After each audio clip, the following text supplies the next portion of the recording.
Hey there, my friends. This is David Wood. I wanted to welcome you to this video. In this video, it's going to be really interesting, actually. I'm going to be talking about the Nephilim. And in case you haven't watched some of my older videos, I've described the Nephilim many times, but it just became abundantly clear to me in a conversation with my brother Aki the other night. My brother Aki, his actual name is Mark, where I told him, I've really been warning people for the last couple of years that the Nephilim are coming.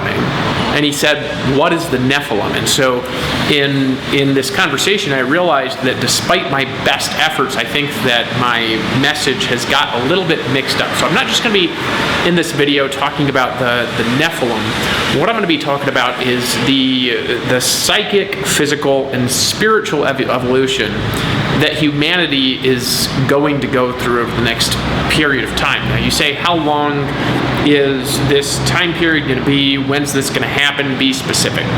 Right now, I'm not going to be specific on the time this is going to happen. What I'm going to talk about is I'm going to talk about what is going to happen specifically. And I want you to understand it, because if you don't really understand this, then you don't really understand why over the last couple of years I've been really spending a lot of time warning people. Now, I'm making this video right now because in the next little while I'm going to be predominantly focused on business stuff. And so this is going to be a video, I'm going to talk about some stuff that's going to sound just really out there. Like, so if you listen to this video and you've never seen any of my videos before, you're going to say, man, you've got some really, really, really wild ideas. Well, these things, they're actually not just ideas, okay? I'm going to talk about where I'm getting this information from. I'm going to talk about things that I've actually seen and things that I've actually experienced, and I'm going to talk about this as a natural progression and a natural evolution that people are going to go through, and it's going to happen, could happen, part of it over the course of the next year, over the next 2 years, over the next 5 or 10.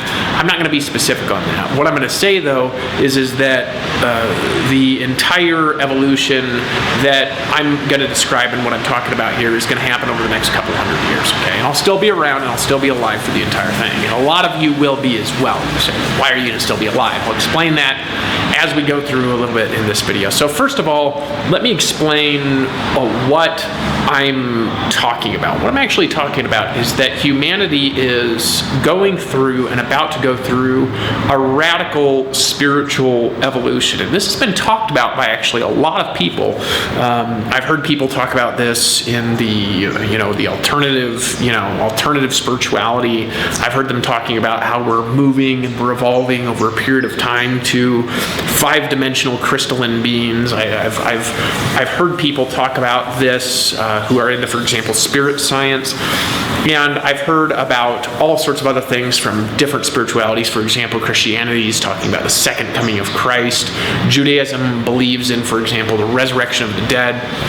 And the vast majority of different spiritualities throughout there actually believe in some sort of great end times tribulation, okay, where we're going to be caught up and at some point or another in the last days into a tribulation that is worse than any other great tribulation period that's been in the history of the world. Those of you that watch my videos that are Christians, for example, you know what I'm talking about, because your pastor's been talking about it, maybe your prophets have been talking about it. But regardless of the background that you come from, whether you're coming from a Christian background, for example, whether you're coming from different kind of spirituality, for example, the New Age spirituality, they're talking about how we're moving towards a transition to where we're going to be 5-dimensional beings, and nobody really knows what it is that we're actually talking about when we say something like that. What I'm going to do is I'm going to kind of pull some of these ideas together in this video, and I'm going to talk about the spiritual transformation that's going to be happening to people, and also what that actually means for the people that are going to be alive during that period of time, and some of the weird things that we have the ability to see. So first of all, where does some of this information come from? Well, some of this information comes from the fact that I've studied it my entire life. Ever since I've been a little kid, I've been interested in weird spirituality, and so I grew up, I was raised in the Church of Jesus Christ of Latter-day Saints, and the Church of Jesus Christ of Latter-day Saints has generally some weird ideas compared to other religions as far as what the afterlife is actually like. It's actually a lot more specific than most Christian faiths are. And I got really interested when I was a kid in alternative spiritualities, and so I looked into them and I researched them. And then when I was maybe in my teenage years, I started having a lot of really interesting spiritual experiences. For example, I had a whole bunch of out-of-body experiences when I was a kid. They weren't spurred by anything. Like, I just started having them, and because I was having them, I didn't really understand what was happening. Like, I'd be lying down, and then my whole body would start vibrating, and then I'd find myself walking outside of my body in the hallway, and then I'd wake up like 15 minutes later, and then I'd go talk to the people that I saw in the hallway and ask if they were actually in the hallway. And while I was actually laying down in one room, and part of my consciousness or something was walking around the hallway over there, I actually saw the people that were, in other words, they were actually in the hallway when I was wandering around in my consciousness there. So these spiritual experiences had a reflection on reality. They weren't just weird dreams. And this happened to me over and over and over again in my youth. Then I had a really big spiritual experience when I was 19 years old, when what happened to me was, the best way I've described to it is a Christian would say I was saved. I went through a period of time where I had like this haunting darkness come over me for a period of 3 days and 3 nights. And then at the end of that period of time, I felt like I was going to die. I'm not going to get into the whole story because I've told this in other things. And then I said, Jesus, please save me. I heard a sound like a branch breaking, and then I heard a sound like a rushing mighty wind. My eyes rolled up straight in the back of my head. I saw a doorway open, and then the Savior Jesus descended in a pillar of fire and touched my head. And I actually felt a physical hand. And nobody else was around, by the way. There was nobody in the room. I was in a temple. I was by myself. There was only one other person in the room. And he went, well, I'm by myself. There was somebody else in the room. But he was across the room on another bench. There was no speakers in the room. There was no noise. And then I actually felt a physical hand pushed down on my hair, and a bunch of other stuff happened as well. And so that happened when I was 19 years old. And then I felt this fire move from the top of my head down to the bottom of my feet, and then another fire move from the bottom of my feet through the top of my head, and then blew out my heart. Well, from that point forward, actually, my whole spiritual existence kind of changed, and I started to have a more direct connection with God, and that was when I was 19. And then what happened is, over the course of my life, I went through a lot of ups and downs in spirituality. I eventually just kind of, I got frustrated with the whole spiritual world because I felt like nothing out there could really explain everything that I was seeing. Like, I was experiencing this very spiritual universe, and then I talked to these people that everywhere that I went, they all thought they were right about everything. And then, in addition to thinking they were right about everything, they weren't open, and they weren't accepting of, for example, other faiths. And I couldn't fathom and comprehend this world that I didn't think was biblical. I didn't think that it was scriptural, where there's this like angry God, and only the people that do this one exact thing or in this one specific church are going to heaven. It made absolutely no sense to me. And so eventually I just gave up because I thought the spirituality around me was really, really, really, really stiff. Well, then what happened is that I had a bunch of bad experiences in my life happen that really hurt me around 2015. And I'm not going to get into the nature of what those were, but 2015 I had another really major spiritual awakening. In the meantime, I had actually studied a bunch of stuff, but I had actually been focused in the last couple of years of my life on business and in the business world. But what happened really radically changed my life. Now, as I was struggling and I had some issues that was going on, it was a kind of an ongoing issue with the mom of my son, and we were in some relationship issues, and it spurred this time in my life where I did a whole bunch of emotional release work, where I was spending literally hours a day releasing negative emotions. Now, what happens is that I discovered that the key to opening up what I would call more prophetic energy, right, to where there's like a mantle of power that descends on you, would be two things. It would be like worship, emotional release, and then maybe it would be like prayer and intense inner work that opens up this ability to where you're seeing kind of the spiritual realms of the future. So I was just doing tons of emotional release. I wasn't trying to get prophetic visions about the future or anything like this. I was just trying to get rid of all my baggage because I was so hurt that there was a time that I went through that I was suicidal. And in order to lift myself out of it, I was doing tons of emotional release. I was doing things where I was like writing all my negative emotions and then taking a paper and just burning it in a fire, that imagining it was just getting burned out of my spirit. And it's very, very, very relieving activity. Well, after doing this for about 2 months, I was literally doing it for hours a day. I was really, really, really hurt. And some of you who know me at the time know that. I never really talked about it. I was really hurt. And what happened is that I had gone to this Christian deliverance ministry. And the reason is because in the middle of this emotional release work, at night one time, I'd seen this 9-foot demon appear out of nothing in my room. And so I was laying on my bed one night. I wasn't drunk. I wasn't taking anything. I wasn't on any hallucinogenics or anything like that. I was just sitting there in my bed. I was staring at the wall. And while I was staring at the wall, I see this black shadow. It was floating off from the wall. And this black shadow, what happened it started to grow. And as it was growing, it kind of grew this mass. It was like I could see it. I mean, I was laying on my bed. I was just staring at the wall. I was feeling kind of damp. And then it grew to this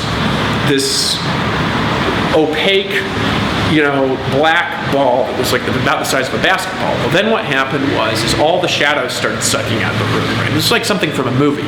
And this grew to a 9.5-foot tall, opaque black shadow. Okay, so it was like a little transparent, but not very much. Right? It was like a black 3-dimensional shadow. And I stared at it and I started pinching myself, wondering if I was awake or asleep, because it was something that I'd never seen before, never experienced before. Well, then what happened is the shadow kind of like sucked into this 3-dimensional, 9.5-foot tall, yellow glowing-eyed cat woman with there was like a vertical slit in the eyes, okay? And these eyes were just like staring at me, right? And this 9-foot tall creature, she was just like, she was in this pink bikini that had all these, if you hear talking in the background, by the way, just pay more attention to this video. It was in this pink bikini with these necromancy symbols, like the necromancy symbols from satanic books or something like that, right? And I'd never even really looked at that, but one of my friends was into it when I was a kid, so I knew what they looked like. And so in any case, I'd never seen anything like this. It was like eyes like this with a vertical slit, and she was just staring at me like she hated my guts. And I started to panic, and she was looking at me. Then she starts she was back here, and then she starts running at me like Xena the warrior princess, okay? And then what happens is that I stood up and I said, in the name of Jesus, get out, right? And this 9.5-foot tall, glowing, cat-eyed woman, right? She exploded back into the shadows, okay? And so then what happened is that I freaked out. I turned on the lights. I started walking around, and I was like, what's going on? And then it took me about 30 minutes to calm down. Then what happened this is going to be a little bit of story time, and then we're going to get into the Nephilim, okay? So this might be a little bit of a longer video. I want you to understand where all this is coming from, okay? And so I was like, so anyways, I finally get the courage to try to go sleep again. But I can't sleep. I lay on my bed and I face the other direction. I leave enough lights on so I can see, because I'm freaked out. And so in any case, I'm laying on my bed, okay, and this is in 2015, and I'm facing the other direction, and I'm laying there for a minute, and I'm in a panic. And then what happens is that I feel this breathing on the side of my neck. And I look over, and that same chick is there. She's staring at me, and I just freak up. And then what I did was I did it again. She disappeared again.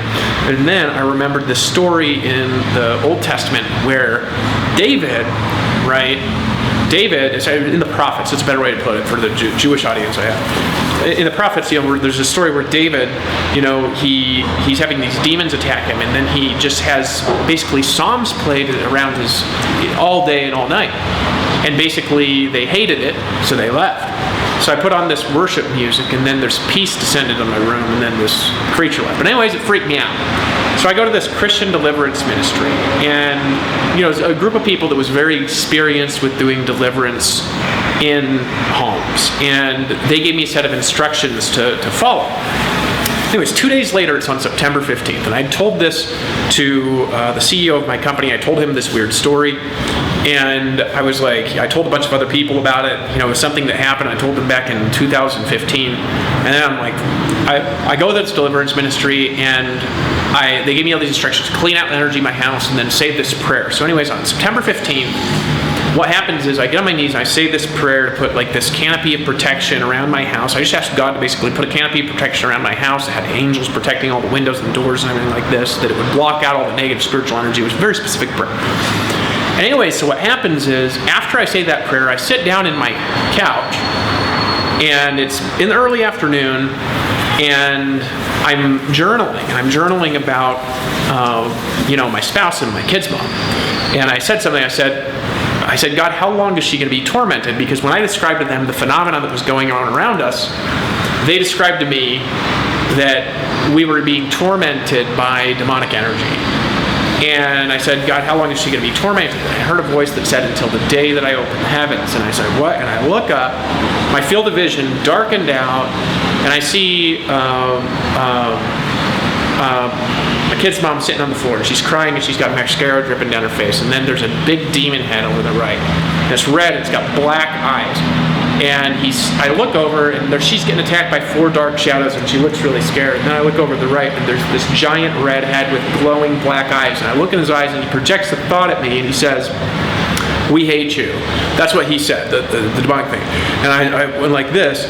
Now, that black head was representative of a being that appears in the last days called the Antichrist. And I'm going to explain a little bit about that a little bit later in this video. But anyway, so I look back over here, and then she prays, and then this cloud, this supernatural cloud, appears above her house, and a fire comes down from the cloud and destroys all those black things, and she stood up clothed in white light. Now, that would have just been interesting enough, because I had never heard a voice before. I don't walk around hearing voices. People misunderstand the revelations I get, and they're like, he's hearing voices. No. This is all coming from spiritual knowledge that flows to me through spirit, okay? So this is the only time in my life I've still heard an audible voice like that. And I imagine at some point in the future my ears will open and I'll hear things like that more frequently. Right now I've heard it one time only in my entire life, and this is the time. Now here's the interesting thing. I saw a vision of a cloud that appeared above her inside my house. I never saw what happened outside my house, but outside my house, that same cloud appeared above my house. So in other words, inside my house I see a vision, and at the same exact time, above my house, outside my house, that same cloud appeared, and the only reason I knew is because I got told by a bunch of people who saw it above my house. That cloud that appeared above my house made world news, and that was on September 15th, 2015. Now, after that time, I started to have a series of visions where prophetic energy was more directly opened up to me, and I started to see the future. And a lot of the things that I saw, and I wasn't asking to see the future, I just started to see the future at that time. A lot of things that I saw happened exactly like I saw 2 years later and beyond. Okay, so for example, I'd seen a vision of my son running around my house. My kid's mom and I were broken up at the time. And then exactly 2 years later, the exact pattern that I saw in that vision, that exact thing that I'd seen in my vision happened. And so I saw exactly what happened, like to the T, how he was dressed, what his clothes looked like, and everything. And that started on September 15th, 2015. So now I'm starting to have a series of experiences that opened up to where now I'm seeing things that are happening, and they actually happen in the future. Now, what happened is that this eventually kind of slowed down. The reason is because I stopped paying attention to the visions. And then I just had a series of visions. It was maybe like 200 or 300 visions. A lot of them happened, and a lot of them have not happened yet. And then in 2017, 2 years later, I had another major spiritual awakening. So in 2017, I had the biggest spiritual awakening that I've ever had in my life. And what happened is I had been through a whole bunch of my life. I actually just talked to this in another video where I had just lost things and lost things and lost things and lost things and lost things. And these spiritual awakenings essentially gave me information about what's going to happen in the world. So I want you to understand it, because I want you to understand the warnings that I have. Because if you don't understand the warnings and you don't understand what I've actually been talking to you about, then I think that we're going to be in a problem, because you have no comprehension of why I'm telling you what I'm telling you. I'm actually telling you the things that I'm telling you to give you a very specific amounts of warnings, because these warnings are going to prepare you for what's going to be happening next. And what's happening next is just so out there that the vast majority of people who are going to watch my content, I know they're going to see it, and they're just going to say, that is just too far out there to actually happen. There's no way that the things this guy is saying is actually going to occur. It's too out there. It sounds crazy. I know what people are going to say, okay? But the spiritual awakening itself, they won't respond to like that, because the spiritual awakening itself It's something that would be described in literature. For example, if you read in Buddhist literature about spiritual awakenings of people that have really big followings in India and stuff like that, it was a spiritual awakening that others have called, when I have our enlightened teachers, they've described it as enlightenment when I've described it to them. That's what they've described it as. So I'm not going to describe to you the whole experience. I basically I'd lost a bunch of stuff in my life. I was in a really down spot emotionally, and I discovered something that totally changed my life. I basically wanted to be able to get rid of all the pain and the frustration that I had in my life, and I had so much of it that I couldn't really handle it anymore, and I needed something to change. There was something deep inside that felt wrong that I really needed to, I felt like I like just needed like an overhaul emotionally. And so basically what I had this spiritual experience where all the memories of my life were brought before me, and I saw that there was no start of me and end of me. There was just two sides of me in every experience. So in other words, I used to see like I'm a cause, there's a reaction, or there's something else that's a cause, and I'm the reaction, and like there's these two worlds fighting against each other. And then after this experience, I realized that I'm on the inside and I'm also on the outside. That when I'm sitting in a chair, that the chair is an extension of myself. That when I'm looking at this camera, the camera is another part of myself. That when I'm talking about God, for example, that God is a part of myself and I'm a part of God, right? Like before, they're like these two separate entities. And what I realized is that all of the things that happened in my life and all the pain that I'd been through in my life, I actually caused all of it. Like I was the cause and the reaction and the reaction and the cause. So I'm on both sides of the equation for everything that ever happened in my life. Now, in that experience, I also began to remember previous incarnations. In other words, previous times when my consciousness that's in this body right now has lived before on this planet. Okay? And I have a lot of strange information that has come to me from previous incarnations, because some of those incarnations have been famous people through history. For example, one of my previous incarnations, and this person that's a previous incarnation is still alive, is Enoch. Okay, I'm Enoch now. I don't have the same spirit as Enoch, but I have the same consciousness as Enoch. Enoch is actually still alive. He's a biblical character that never died. He was taken into heaven without tasting death. Okay, and there's a lot more that Enoch did. Now, what I'm going to describe to you, Enoch was a biblical character that was around before Noah's flood. So in other words, Enoch was alive at the same time that Noah was around preaching, and those stories actually overlap on top of each other because something that happened with Enoch actually caused the flood in the Bible. Now, if you don't believe in the flood in the Bible, civilizations all over the world, ancient civilizations, have record of a great worldwide flood. There's not just the story in Genesis, I think it's 6 or 7 or 8 or something like that, with the flood story with Noah. That's actually not the only place where the flood is mentioned. The flood is mentioned in ancient Indian civilizations. It's mentioned in records of ancient civilizations all over the world that there was a great worldwide flood that destroyed all life. Well, one of my incarnations was Enoch. Enoch was alive about 5,000 years ago, around the time of Noah, okay, before the flood happened. And basically what's going to happen in the future, what I've seen visions about that's happening in the future, is going to be a larger scale version of what happened with Enoch, what happened with Noah, and what happened with another group of beings that was on the world at the time, which were called the Nephilim. Okay, now this is actually one of the reasons why I've made videos over the last couple of years. And I think people haven't really understood why I've made these videos, is that I've been making the videos that I've been making, and one of the reasons why I've been making them was to warn people that the Nephilim are here. Now, right now, what's everybody focused on? Everybody's focused on the coronavirus, right? They're like, how many people are dying? How many people are dying a day? How do we lower the amount of deaths? How do we stop the economy collapsing? Everybody's like, pray that the coronavirus will find a cure. They're looking to find a vaccine. They're looking to tackle these surface issues kind of as they pop up. And as we're solving one issue, it seems like we create a chain of new issues. And while we're in the middle of trying to solve the problem, The hospitals are still being packed out.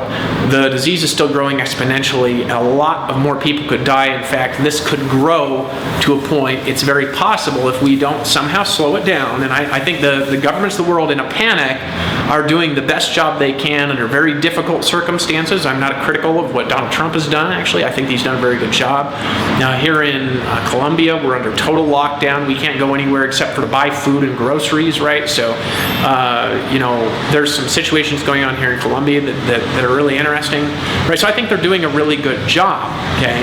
But in all this time, the last couple of years, when I've been warning about this, people have not been understanding what I'm warning about and how dark it is.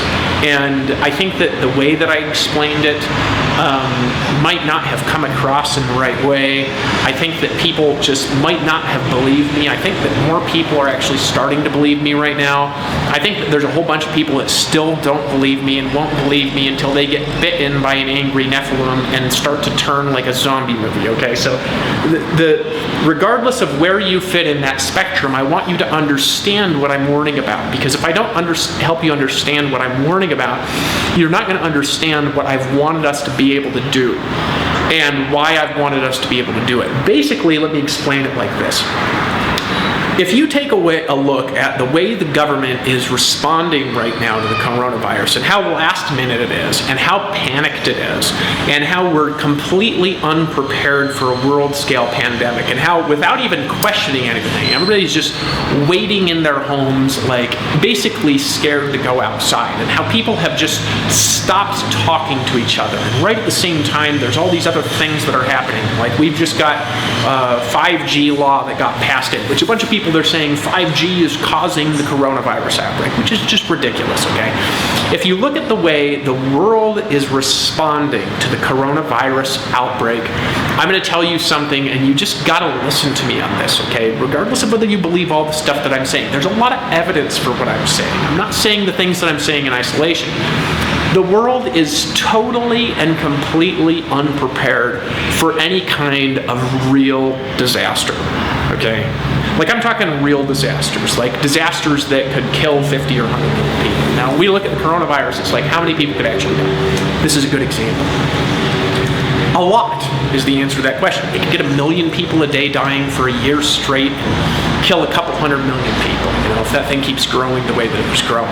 If we are able to shut it down, it might be significantly less than that. We really don't know, because all the statistics that people are quoting on it are actually skewed. Some people aren't even looking at the statistics. Some people are believing that 50 times as many people have it as the reported numbers that we see in the websites and on the news and stuff like that. So they think for the vast majority of people it's just this mild thing. Other people are like, no, I think people are getting sick and they're going in and they're getting tested. The United States has done a lot of testing recently, and just yesterday, for example, we added 30,000 new coronavirus cases, and the death toll and the death rate is actually quite high for the closed cases, so it's a problem. My point with this is we're encountered with a real problem right now in society that we're unprepared for, something that we've never seen in our day and age, right? You say, well, we saw that in the Spanish flu, but my point is all the people that were around in the Spanish flu pretty much are dead.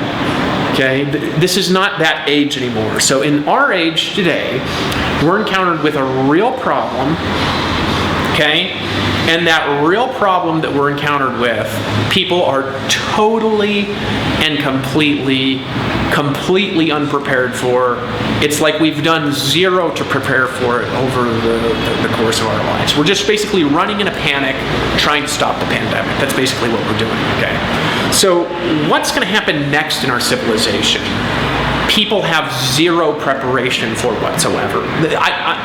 Actually thinking about it now in hindsight over how I've warned people over the last couple of years, people are going to have absolutely no idea whatsoever what to do when the next wave of problems begins hitting humanity. And what's the next wave of problems? The next wave of problems is the same thing that happened to me when I was incarnated 5,000 years ago. You say, what's this incarnation thing? I'm from a different belief system. I don't understand it. What is it? Well, basically, let me explain it like this, okay? You have You have a consciousness, you have a spirit, right? You have a soul. All these things are connected to your body. When you die, your body dies, right? Well, part of your soul is recycled in the next incarnation, and then you have a spirit that's connected to this body, and you have a consciousness that's connected to this body. Those two things are separate. Basically what happens is your consciousness has the ability to live an unlimited amount of times. And so your consciousness might be alive in a bunch of different spirits on the earth, for example, right now in different bodies. You might have lived in your consciousness 1,000,000 times over the course of the last couple 100,000 years, or 10,000 years, or 5,000 years, or whatever. You might have lived in that consciousness. Your consciousness may have lived and may have had lives in other worlds. When your crown chakra opens, you start having the ability to remember things that happened in previous incarnations. And sometimes you're going to remember things that happened in previous incarnations that are really strange things. For example, I had an incarnation 5,000 years ago that was a biblical character, okay? And the biblical character that I had is named Enoch. In the Bible, Enoch was taken into heaven without tasting death, meaning that he went through a biological transformation process where he basically, you say, well, you said it was a previous incarnation. That means he's still alive. Now, Enoch is actually still alive, but he's the same consciousness entry. So Enoch went through what's called a translation process, and he was taken into heaven without tasting death. Not only that, Enoch actually built a city, and that city it was called the City of Zion. It had, nobody in it had any disease, there was no sickness, there was no death in Zion, and eventually that city was taken from the earth.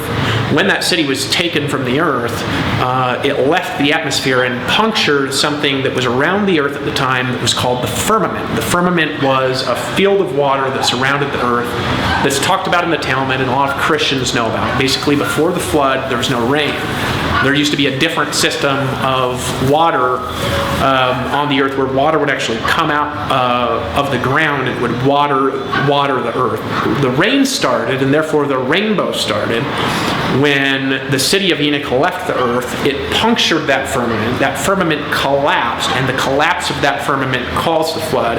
And then basically everybody in the world died except for the people that God had saved. There was Noah, there was actually some other people as well, but they're not accounted for in the Bible. I'm just telling you there was more people from different civilizations and things like that. The records will come out of that later. But Noah is known in the Bible. Those of you that are Christians, Noah is the one known. If you just want to believe it's just Noah, you can believe that it's just Noah, and that's fine. Okay. But anyways, what actually caused the flood? Well, in the Talmud it says the firmament was punctured, meaning that there's a water field surrounding the earth. Somehow it was punctured. How was it punctured?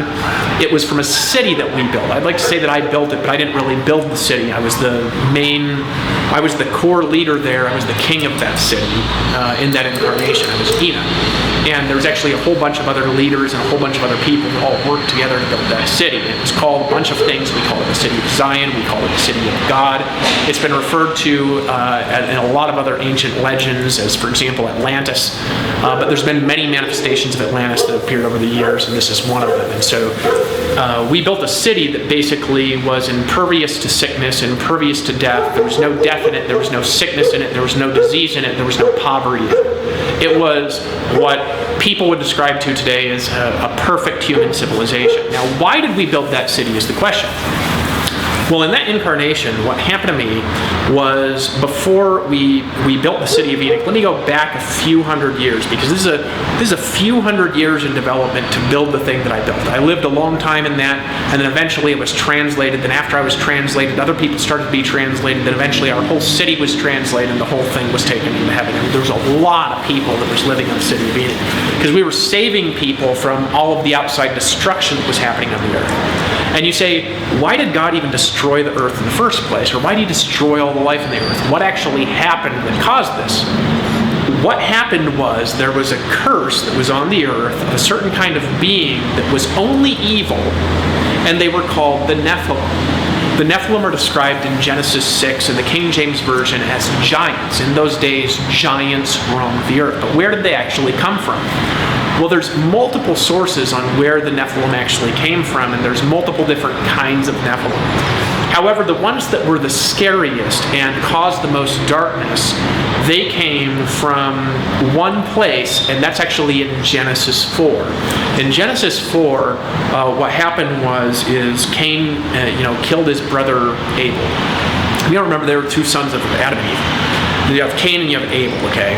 What happened is that it was very early in the world. Abel made an offering to the Lord, and so did Cain. And God accepted Abel's offering.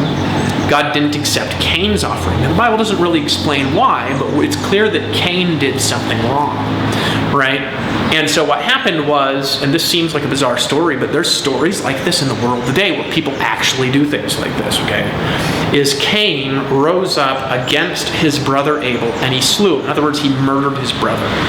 Now, when he murdered his brother, the Lord God showed up, because in those days and times, the heavens were more open, the veil was more thin, and God still appeared and walked on the earth, but it wasn't the same as it was in the Garden of Eden. This is after the fall from the Garden of Eden. I could get into the technical nature of the fall of the Garden of Eden, because the Garden of Eden is actually still there, and the Talmud, the Jewish tradition, the oral tradition, they say that the Garden of Eden is still there too. For example, Adam was with a woman named Lilith in the Garden of Eden before he was with Eve, and they had a child, and that child's still in the Garden of Eden. They actually had a lot more children, but they're still in the Garden of Eden, and I can talk about that in future videos and stuff like this. But right now I want to talk about what happened with Cain. Okay? So God basically came to Cain and he cursed him. He said, "You're cursed to wander the earth all your days. A fugitive and vagabond shall you be on the earth." And Cain was like, "My curse is greater than I can bear. People are going to find me and they're going to kill me." So what happened is it said that the Lord, which is actually the Tetragrammaton, set a mark on Cain lest any finding him should slay him. Okay, so the Lord set a mark on Cain. Now in the New Testament, right, there's this thing in the New Testament that they talk about in the book of Revelation that's called the mark of the beast. Actually, the oral tradition and the Kabbalah, for example, talk about the concept also of what's called an anti-Messiah. This idea actually isn't new to Christianity. Actually, the Quran and Muhammad also talked about the concept of the anti-Messiah. Okay? So, there's always a Messiah, and there's always an anti-Messiah. Okay? There's always an anointed one, which is what Messiah means. And there's always an anti-Messiah that will emerge around that character. Right? So in this case, what happened is Cain got this mark. You say, why was he given the mark? I will tell you just additional information that I've received from revelation and memories, because in this previous incarnation, I knew Cain. He was one of my friends before he tried to wipe me out. I'll tell you this story here in a little bit. It's a little freaky story. Hold on, let me get some wine. This is weird stories that are incredibly detailed from that incarnation. So, because I actually knew Cain, right? And he told me all sorts of weird stuff. So what happened is Adam, after he fell from the Garden of Eden, also had a whole bunch of knowledge that he brought from the Garden of Eden that he taught his children.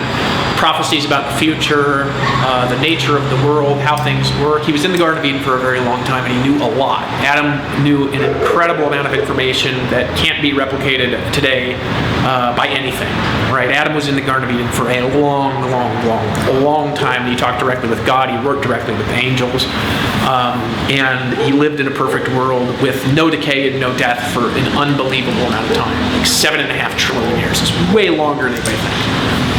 And so after he fell out from the Garden of Eden, he told a lot of things to his children. One of the things he told to his children is he said that there's going to be something that's going to come on the earth that one of my children is going to be marked.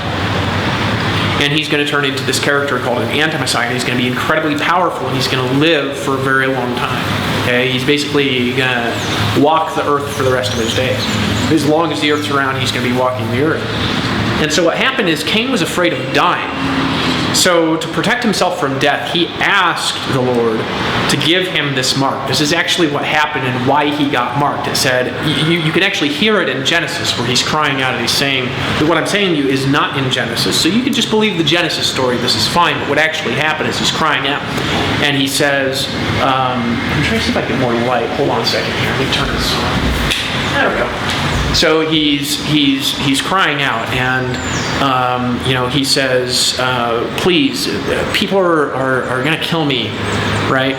And then he actually asked God to do something, and then God put a mark on him, lest any finding him should slay him. Well, that mark, it was a mark that appeared physically on the skin. There was also a mark that appeared in his genetics. It was actually a change to the genetics of Cain. Now, what happened, people lived for a long time back then. So Cain continued with the mark. The mark somehow kept him alive. I'm not going to describe to you exactly how that happened. It did a bunch of things. But what happened is that he became a wandering fugitive. He became a murderer. And people used to pay him to kill people, and he was called Master Mayhem. He was he was the father of destruction. And essentially, he was like the first kind of a character that modeled what we would call today an Antichrist, like kind of a Hitler-type character, if you will. So anyways, what happened with Cain is Cain essentially, he started wandering the earth. And if the dogs start barking again, I think I'll just ignore it and continue the video. He starts wandering the earth, and then eventually what happens is that he'd been paid to take out Enoch. At the time, Enoch was a rich and powerful business person, and Enoch was still young. He was in his 30s. You say, where are you getting this information from? This is all information that was coming from a previous incarnation. Enoch was going through a period of struggle because his businesses, he had a lot of different kinds of trade-oriented businesses.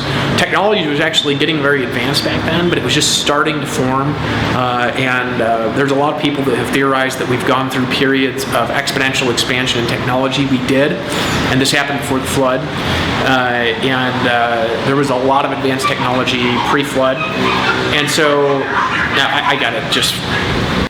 Yeah, so in any case, let me make sure the microphone's on here. I'll just try to start talking again. What happened is he essentially wandered the earth. Eventually, Cain got very close to a person named Enoch, and he was paid by a group of people to take him out. Enoch was at the time a very powerful business person, and he was going through a period of the time of his life of retraction where a lot of his businesses were collapsing, and he couldn't really figure out why, but it was because his businesses were actually being sabotaged. And he was actually doing some things that was allowing that, because he kind of overly trusted people and stuff like that. Enoch was very loving and trusting, very similar to myself in a lot of ways. And what had happened is anyways, his businesses were declining. And then there was a time when Enoch Enoch went through a lot of similar things to what I went through, but they were a little bit different. And there was a time when he had several fallen angels appear to him, and those I can't handle this. Okay, a little bit better light here, and I can finish my story without constant barking in the background. I don't even know if you could hear it, but it was driving me a little bit nuts. So in any case, really I could have continued, but I think that it was distracting from the video. This happens sometimes in that location. There's like 1 million dogs back there.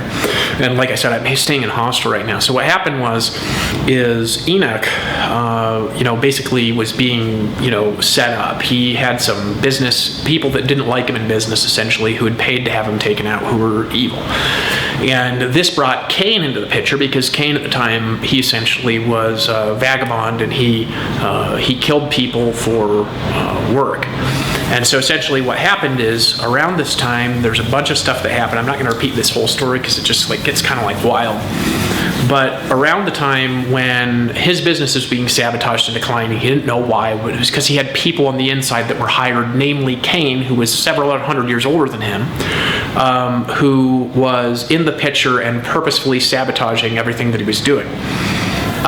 He was pretending to be a friend, and Enoch trusted him because he just knew so much, and he was so value-oriented. He came in, he appeared as an angel of light, he did all the right things. Now, at the time, Enoch was going through a rough time as well, and he'd had this visitation from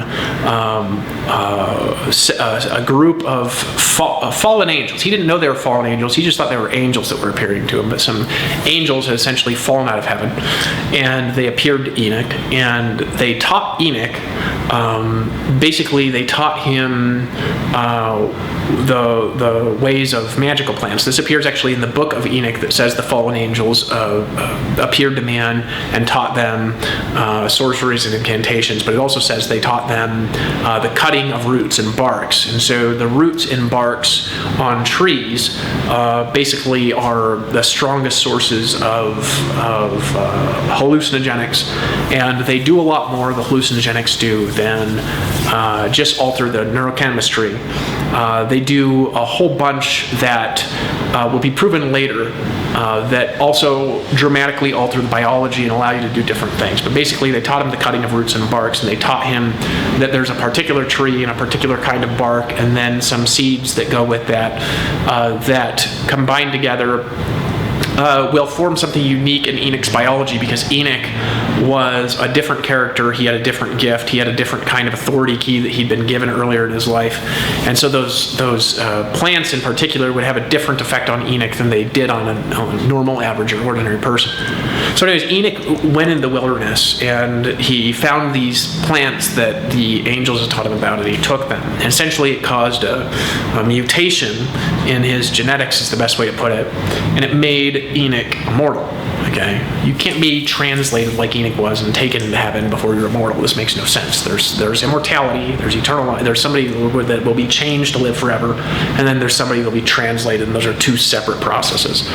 So in any case, it essentially made Enoch immortal, and Enoch went through this phase where he was in the wilderness for a period of about 21 days. He returned to his family, and then his businesses were basically destroyed. Cain had taken this opportunity of Enoch being gone for a period of time to create a bunch of deception to destroy Enoch's businesses, and basically he caught Cain doing some stuff I'm not going to repeat in this video, and immediately realized Cain was his enemy, and he beat the living shit out of Cain. Cain had never been beaten up so bad by somebody, but it's because Enoch's body had been changed, and Enoch could do different things with his biology than a normal person.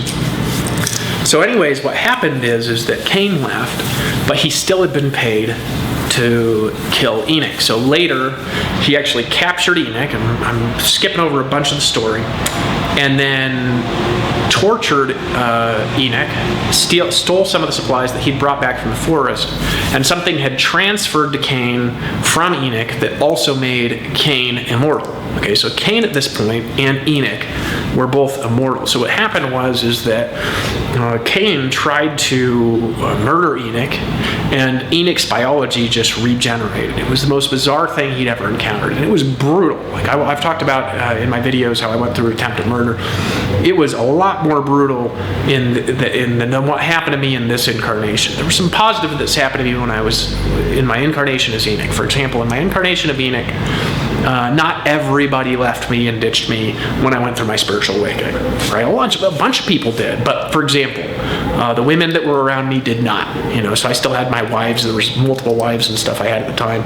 In this incarnation in particular, I've lost everything, and it's just so there's certain things that are more brutal here, and there's certain things that were more brutal there. For example, there it was more brutal in the fact that I got really, really, really, really, really, really, really messed up by Cain, like really messed up. What happened is that my biology just began to regenerate, and I just healed from it. Well, this created a problem. And what problem did it create? There's now two people that are immortal that are now like kind of arch enemies, and one of them actually has this thing that's talked about biblically that's called the mark. That's Cain. He became what would be called today as the Antichrist. So he was the first Antichrist of the time. So what is exactly an Antichrist character, and what is it? Well, what happened is that the mark in Cain's biology got activated with this spiritual biological transformation that transferred over from Enoch, and basically made Cain immortal, activating the mark that he'd been given several hundred years earlier by the Lord. Now that mark began to, over a period of time, turn Cain into a very, very powerful, very intelligent, very evil Nephilim. Essentially what the mark does is it completely will cut somebody biologically and spiritually off from the presence of God and connect them directly to the devil. Right? So somebody, like, even people that don't believe in God, for example, they're still connected to some sort of spiritual presence. There's still some sort of goodness they're connected to, no matter what somebody believes. You can't disconnect from that. You're born like that, right? You're born with a spiritual connection. And if you don't know what your spiritual connection is, or what it means, or anything like that, that's very different than not having one. So the Nephilim, one of the things that happens to them is they're totally, when somebody gets marked, they're totally cut off. 100%, entirely, with no communication whatsoever anymore to the higher realms of it, which is God, Spirit, all the good things that are out there. They're totally cut off. So basically, the only spiritual presence they're connected to whatsoever from that point on, after they get marked, is Satan. Now, what happens is several things. The mark will connect them to the devil, essentially. It'll start giving them power over a period of time. And what happens is, as they spread the mark, they get more powerful. And so the mark, that first mark, the mark from Cain, would spread through blood. So they would share blood, and then the biology, the thing that was in Cain's biology, would spread into other people. And they would have to choose to do it, and then basically they go through this process, and then they transfer it. Then what would happen is that those people would start turning into Nephilim. And this process of transformation from like a normal kind of a person to a Nephilim is a process that would take anywhere from a short amount of time. Like, the process could take, depending on the later years, there was very radical biological transformations that would happen like that. In the very early years of the mark, there wasn't very much that people could notice, and there wasn't very much that could see. But as the Nephilim began to grow in power, and their biology began to change more radically, what happened is that the Nephilim began to grow really, really, really, really, really powerful and really evil. And so this is like, everybody today is worried about, like, for example, the central bankers, right? The central bankers seem to have some sort of weird modified genetics if you look at some of their faces and stuff like this. And David Icke has these theories about the shape-shifting lizards and everything like that. I'm not going to get into that, because at the end of the day, everybody can repent and everybody can change. But everybody's worried about what the central bankers want. The Nephilim make the problem of the central bankers look like nothing. Okay, like they make all the things that everybody is worried about look like nothing. They make the coronavirus and the pandemic that we're going through right now look like like nothing ever happened at all. That's actually what they do. That's how big of a problem it is. And it's biblical that at the end of times there will be Nephilim. There's actually prophecies about it in the Old Testament where giants are going to come to destroy things. I don't have the scriptural references right now. For the Christians, I could just have you turn to Matthew 24, where Jesus says, "As it was in the days of Noah, so will it be when the coming of the Son of Man." I'm not quoting that exactly. Just look up, read Matthew 24, when he's talking about the end of days, and they say, "What are the signs going to be for your coming?" And he describes to him, before he comes, there's going to be a repeat of the situation, and as it was in the days of Noah, which in the days of Noah, what were there? There was Nephilim that were on the earth, which is the reason why God destroyed the earth with a flood, was because of the Nephilim. So Nephilim, they're essentially genetically modified people that over a period of time, that are not mortals, they're genetically modified people that over a period of time will change from somebody being very human-like to very kind of monsterish-like. Okay, and so in the book of Enoch, for example, it talks about Nephilim being, and there's other records of this, some of them being 300 meters in height and devouring entire civilizations.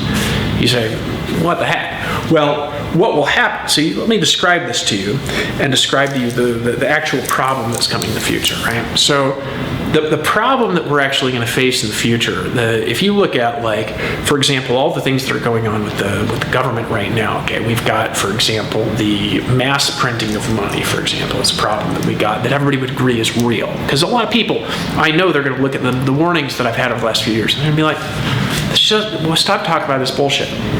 I understand that that's how people feel about it, but you've got to understand, watching this video, that I have met Nephilim, okay, and other beings that are supernatural in origin. And you don't know what I know, and you have not seen the things that I have seen, and you have not experienced what I have experienced. I'm talking about real people that I've met physically, okay? So you don't know what I've experienced, and I don't know what you've experienced, but you can't say anything about what I've experienced. That's what I'm going to tell you right now, okay? Because I'm a special character with a special mission. I've ran into special experiences that give me the ability to talk about the things that I talk about. I'm not just talking about a thing. So what happened in the days of Enoch is there's a mutual evolution that was going on. On the one side, the what I would call the anti-kingdom, or the kingdom of Satan, started to multiply. And it started to multiply biologically. Like, what would it be like if, for example, demonic entities could completely control humans? You know, it would be like what the Nephilim were. That's actually what Nephilim are. They're people that are entirely demonically controlled. So it's like demons dream, because demons can't incarnate.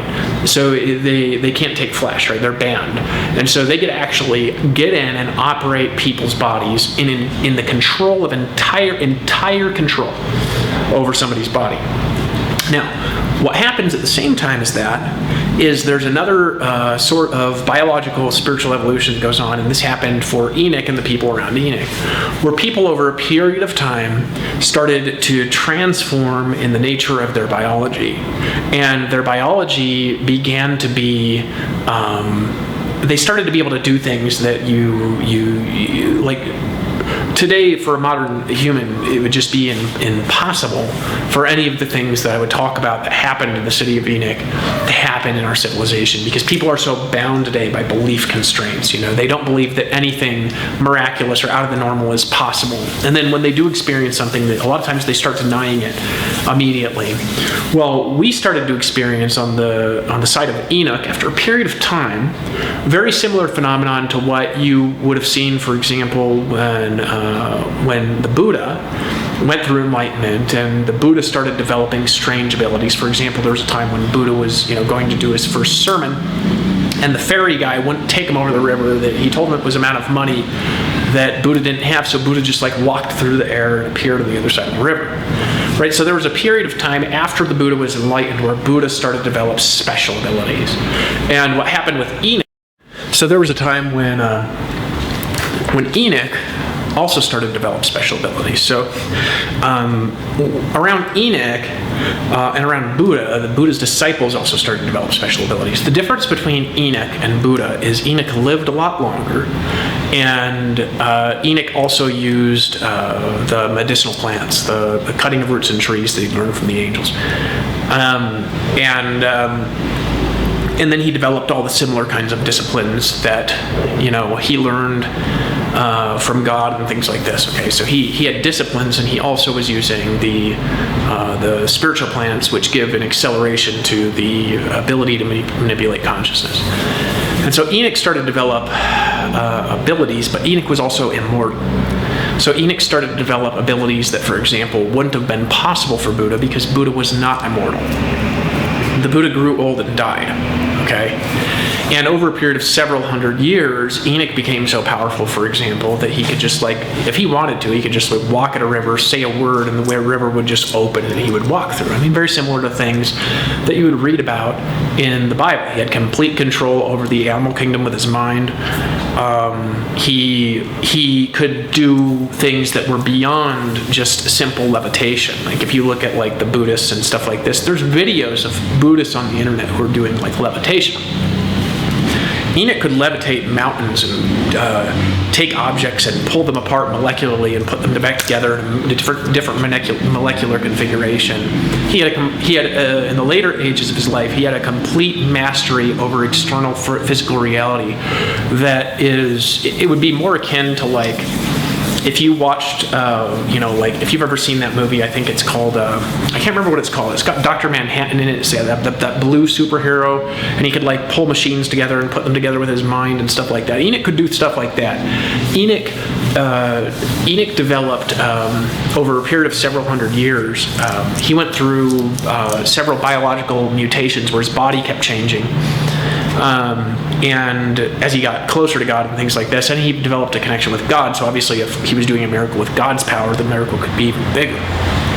But if he was just doing it with his mind, Enoch had a complete mastery over external physical reality. And the people around him began to develop that over a period of several hundred years as well. He had a huge following.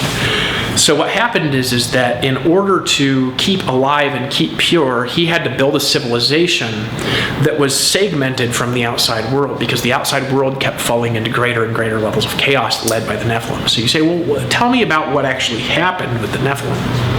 And I'll tell you, but and I just want to explain to you what happened. You say, well, how does the mark actually spread, and what do they do? Well, I'll tell you what they did before. What they did before was they grew underground in secret for a period of years, and then they got ready to release the mark, because nobody was expecting it. Nobody believed what the prophets were saying. There was zero people that were paying. There was almost no people that were paying attention to it, because they're like, that would never happen. Everything that we've been doing is going to keep working. Civilization is exponentially expanding. We're doing fantastic. We're doing fine. Right? Same kind of stuff people say today.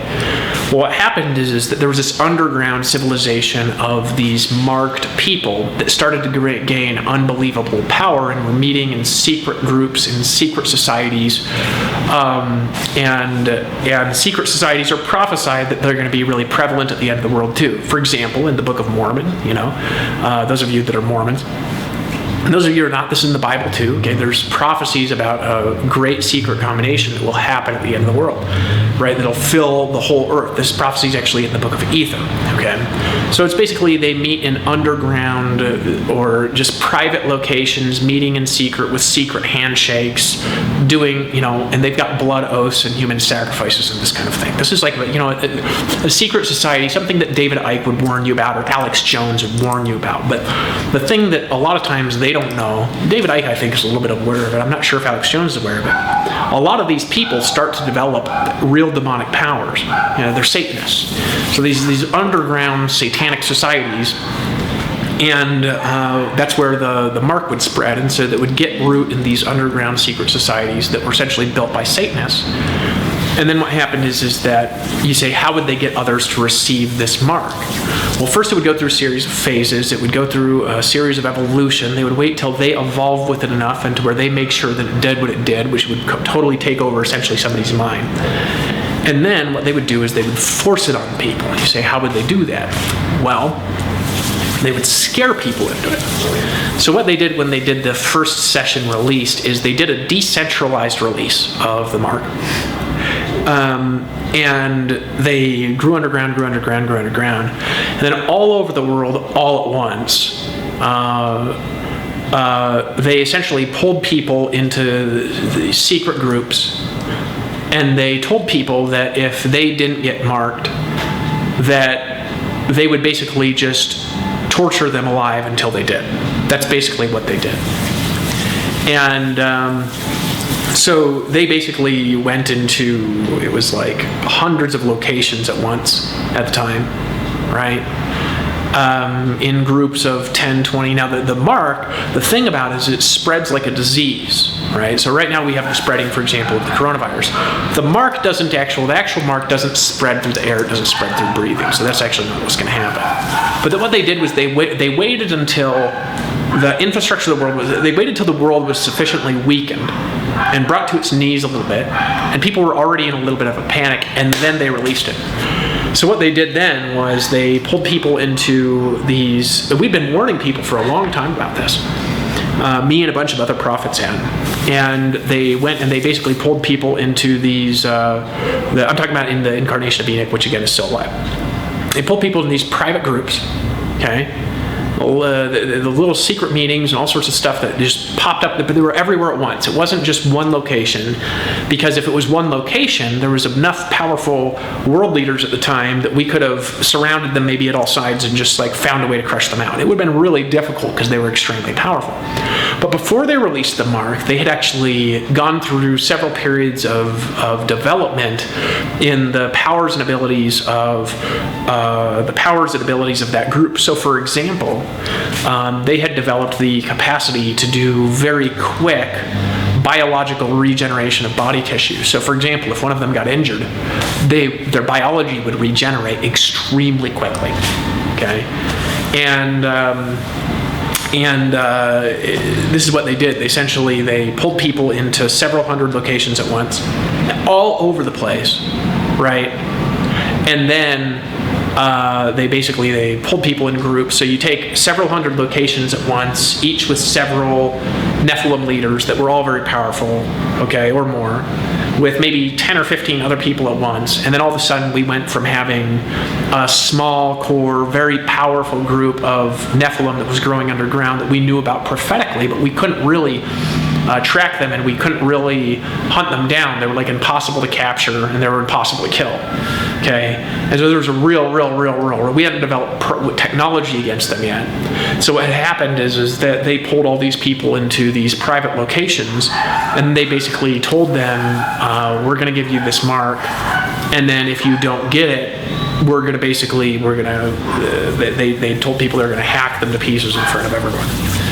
And that's what they did. So in the group, and here's what the mark did. They would tell somebody to get it, and the people would either get it or not, but it was basically out of fear that they did it. And today people might do something like that just because they wanted power. People are very different today than they used to be 5,000 years ago. So eventually, what happened is in the groups of people that they pulled together, they developed kind of a system with it to where basically everybody around would actually end up getting marked, the men in particular. So what happened was then they would go out and immediately replicate that incident. So they had several hundred locations that they spread to, and like you say, you have 200-300 locations, right? 250, something like this. And then what happened is that they have 10 people, and then they go do this 3 more times. You know what I mean? So now all of a sudden you jump from 250 people to 2,500 of these things. Well, here's the thing about the Nephilim mark. At that point, it was a link between biological mutation and kind of group mind control, and demonic control. So people would get the mark, and then their entire mind and their biology would get taken over. And they would immediately go out and they would force it on other people. So it turned into immediately from something that almost nobody knew about to something that nobody believed, to where we had creatures that were running in the streets, literally like just out in plain daylight, right? And nobody knew where it had come from because nobody had listened, right? And so then what happened is that all the people in the world were freaking out. The world was already in a state of a little bit of chaos because before the mark was released, there had been a series of moves that had moved to centrally the world, create disasters. There were sicknesses that were hitting the land. There was a lot of problems that were actually very similar to what's going on in today's day and age. And then right in the middle of that, they did this decentralized, like freakish, nightmarish release of the Nephilim, and then that started growing exponentially. So what happened is people really freaked out, and just kind of a war erupted everywhere at once, and everybody started turning against each other, and it turned into kind of more of a tribalistic civilization. And then from the fact that the civilization got disrupted, began to collapse, everybody started turning against each other, nobody knew where to turn to. Then there was another series of moves that were planned in advance that basically began to centralize one world power under the beast. So Cain started to take a lot of power at that time. And then what we did was we separated out from that because people started to at that time believe Enoch. Then Enoch pulled everybody together into a civilization, and he built what was called Zion, or a land of safety, because he knew what was coming for years and years and years and years and years and years and years and years and years and years and years and years, had been warning people, but nobody was listening to Enoch, right? Nobody listened to him. Very few people. Few people listened to him. You know what I mean? He had a little bit better success in his first few years than I have, but people were also very different back then. They were maybe a little bit more believing than they are today. But very, very, very, very, very, very few people really believed the things that he was saying, because it just sounded so out there, and the world was a little bit more wild back then anyway. So it was a little bit more believable to believe wild things, because more wild things just happened naturally back then, and people were more believing back then than they are now. but they were also starting to grow cold and starting to be disbelieving. So they didn't really believe what he was saying. And then all of a sudden, we had a series of problems, a series of chaotic events, and then the mark got released on society. My point of this video is, it's not to scare you, because there's two sides. Then what happened is society started rapidly going through exponential evolution. On the one hand, you had the exponential devolution, is what I would call it, where people become more and more integrated into an evil system. And then on the other side, we had this exponential evolution of consciousness, where people turned into what those people on the internet or in these groups are saying are 5-dimensional crystalline beings, right? So the nature of the biology of people in the city of Enoch, Zion, or the city of God, it began to change over a period of time, right, into what Enoch had promised, which was a civilization that was growing close to translation. We started to build technology that kept us separated from and protected us against the infiltration of the Nephilim. We actually built technology eventually that just hid our city entirely from the wicked. They couldn't even find it. And there's a whole bunch of other stuff that we did. And we did a lot of that with our minds. We were really powerful and adept. And we were protected. We did it with our minds, and God was protecting us. And so we built this really powerful civilization. It was like a heavenly civilization. There were several other of them as well. There was this, the city of Darka, which was I think Christian city. And there were several other very righteous civilizations and very heavenly civilizations that were built in the earth. And then you had the city of Enoch. So what happened with the city of Enoch is we just continued to exponentially expand, and it was like heaven there. There was no sickness, there was no death, there was no poverty there. There was no darkness, there was no demonic possession there. It was a city that we had completely isolated away from the demon kingdom. And we built that out of a necessity. Okay, we built the city out of a necessity to protect ourselves from this, because we had to. There was no actual option of anything else to do, because all of civilization was being overridden by the mark of the beast, by total centralized control and power, and all the things actually that are prophesied in the book of Revelation. The difference between what is going to happen in this, let me repeat something that I've repeated before that I want you to understand. Everything that has happened before will happen again, okay? The world moves in cycles. Incarnations happen over and over again. We repeat mistakes over and over again until we learn how to get out of them. The reason these stories are here, why is there this story in the Torah of these Nephilim, and then they're never repeated again in the Bible? Except for in Matthew 24 in the New Testament, it talks about how the world's going to be again like it is back then before Christ comes again, right? It's because all this stuff that happened before, all the learnings that happened before, all the mistakes that happened before happened once, and they're going to happen again. Everything that happened in previous incarnations will happen again in these incarnations in the future.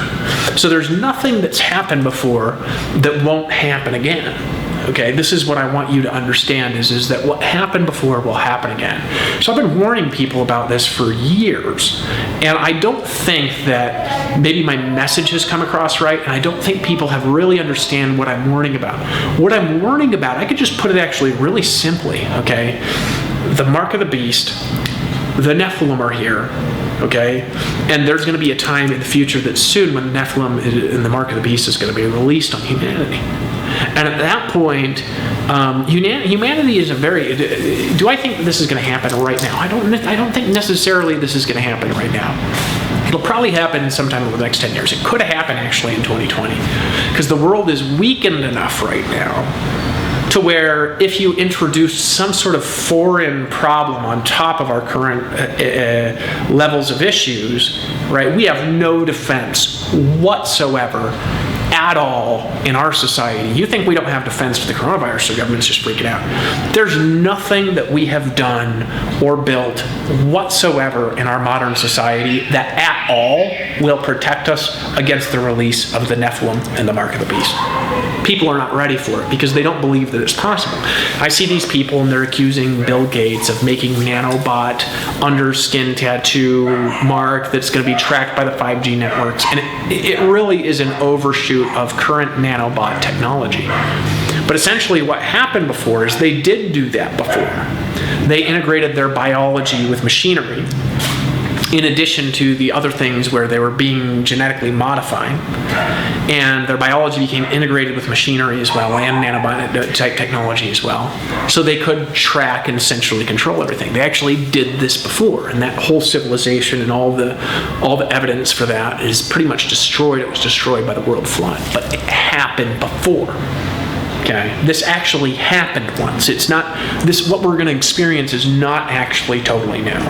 Okay, the good side of it, the dark side of it, both. The good side of it, we have to do essentially the same kind of thing that happened when that incarnation of Enoch, but we have to do that more on a decentralized scale, on a global scale, because civilization works a little bit differently today than it used to work back then. There are some differences in our modern civilization today and their civilization, which had also gotten very modern, that was available back then.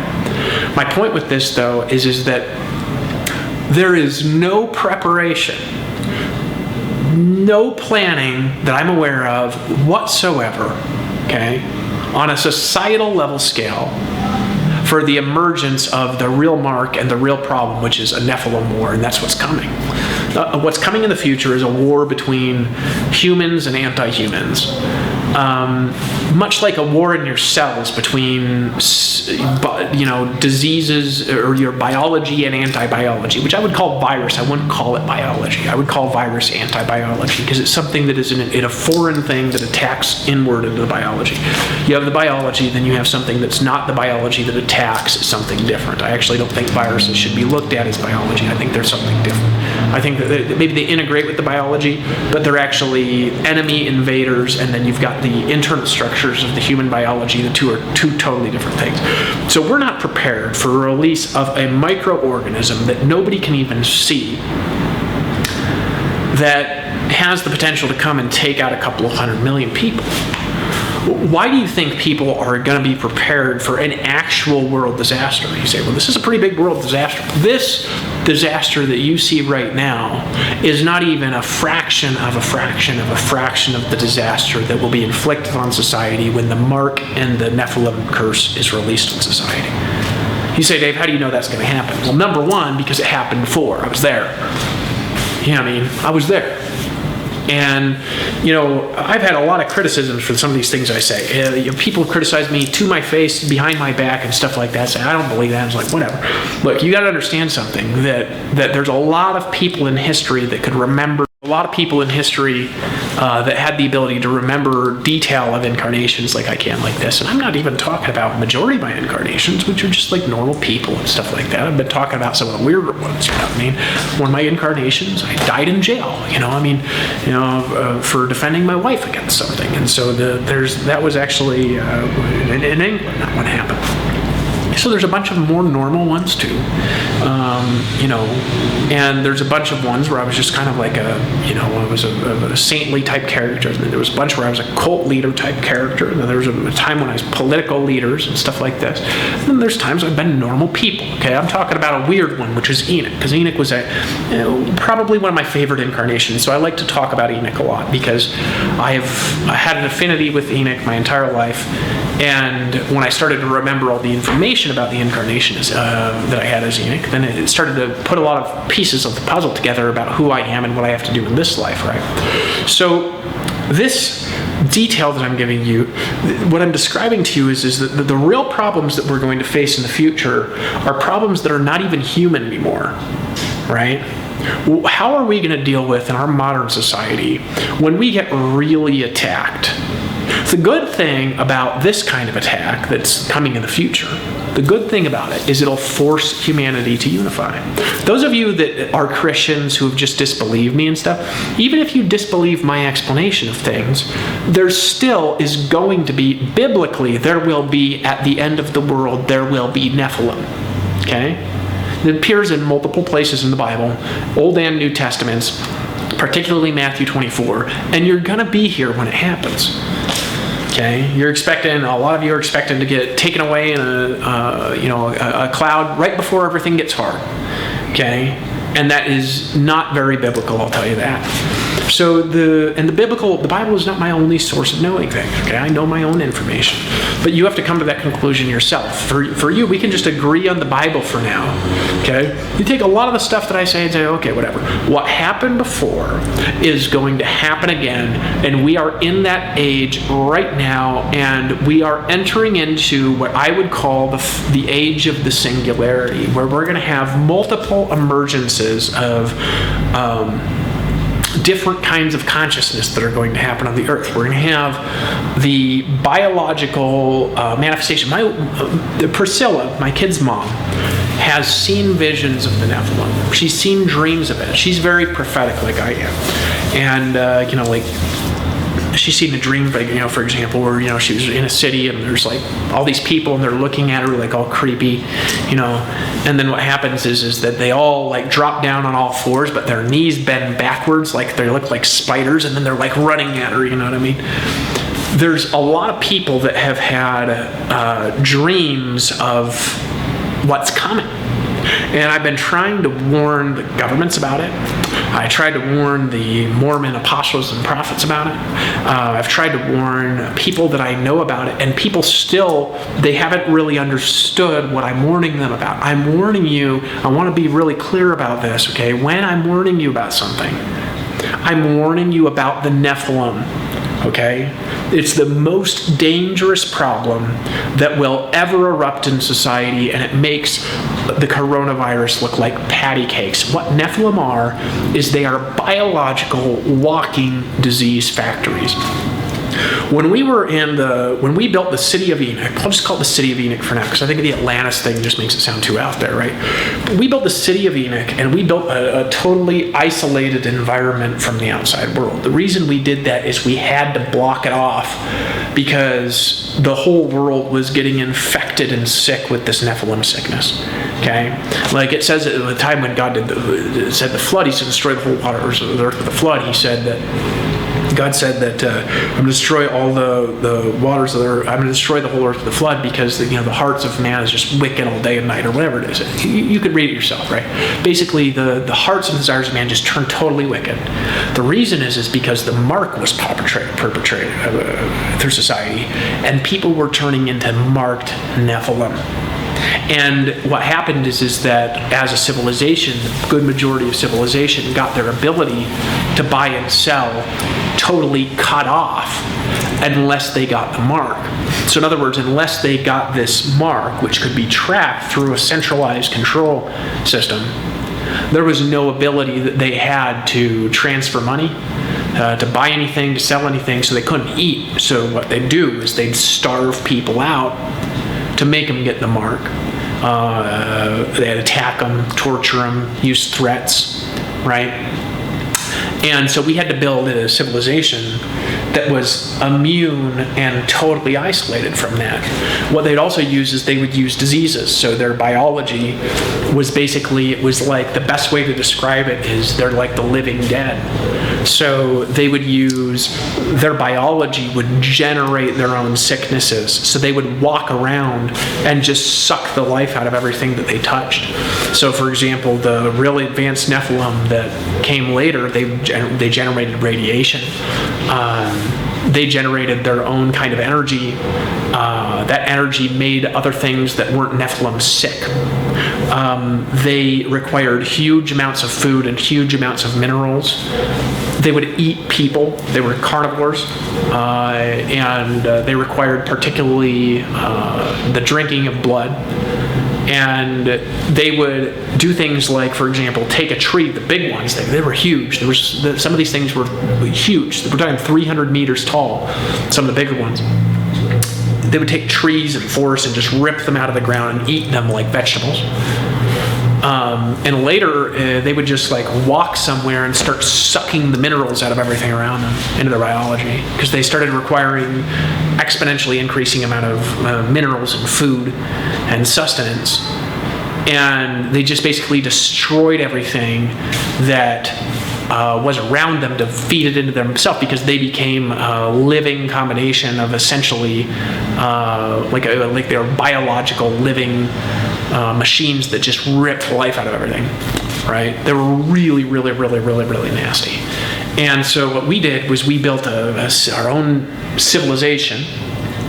And then we used to do outreach missions where we would go into the anti-kingdom and rescue people. And when we'd rescue people, they'd be infected with some sort of disease. And a lot of times the diseases that they were infected with, we'd never even seen before. They were new diseases because these things that were walking around just generated their own diseases because viruses and diseases, they come from that kingdom. And so we built technology in the city to where when people would go into the city, they would be liberated from those sicknesses and diseases. We built these tunnels that had this electrical holographic interference pattern that basically broke apart malicious microorganisms such as viruses and destroyed them as people were walking through a tunnel. So as people were walking into the city, which was hidden, right? What happened was their diseases and their biology were destroyed, and then we built this kind of like haven inside this civilization that we built, and it was called Sion, the city of God. It was called the city of Enoch. It was called it was called Atlantis. There was many names for it. Okay, and if you're hearing that in the background, somebody just came and turned the TV on. But in any case, my point with this is right now we have a civilization that is built for collapse. We have a society that is destined to collapse into nothing. Okay? And it's going to happen in a series of moves. Now you say, how long did this stuff take to happen in that incarnation? That's interesting. Well, here's how long we got total. Okay? This cycle of things, specifically the cycle of things from the fall of Adam until the second coming, the longest period of time that will last, right, is 6,000 years.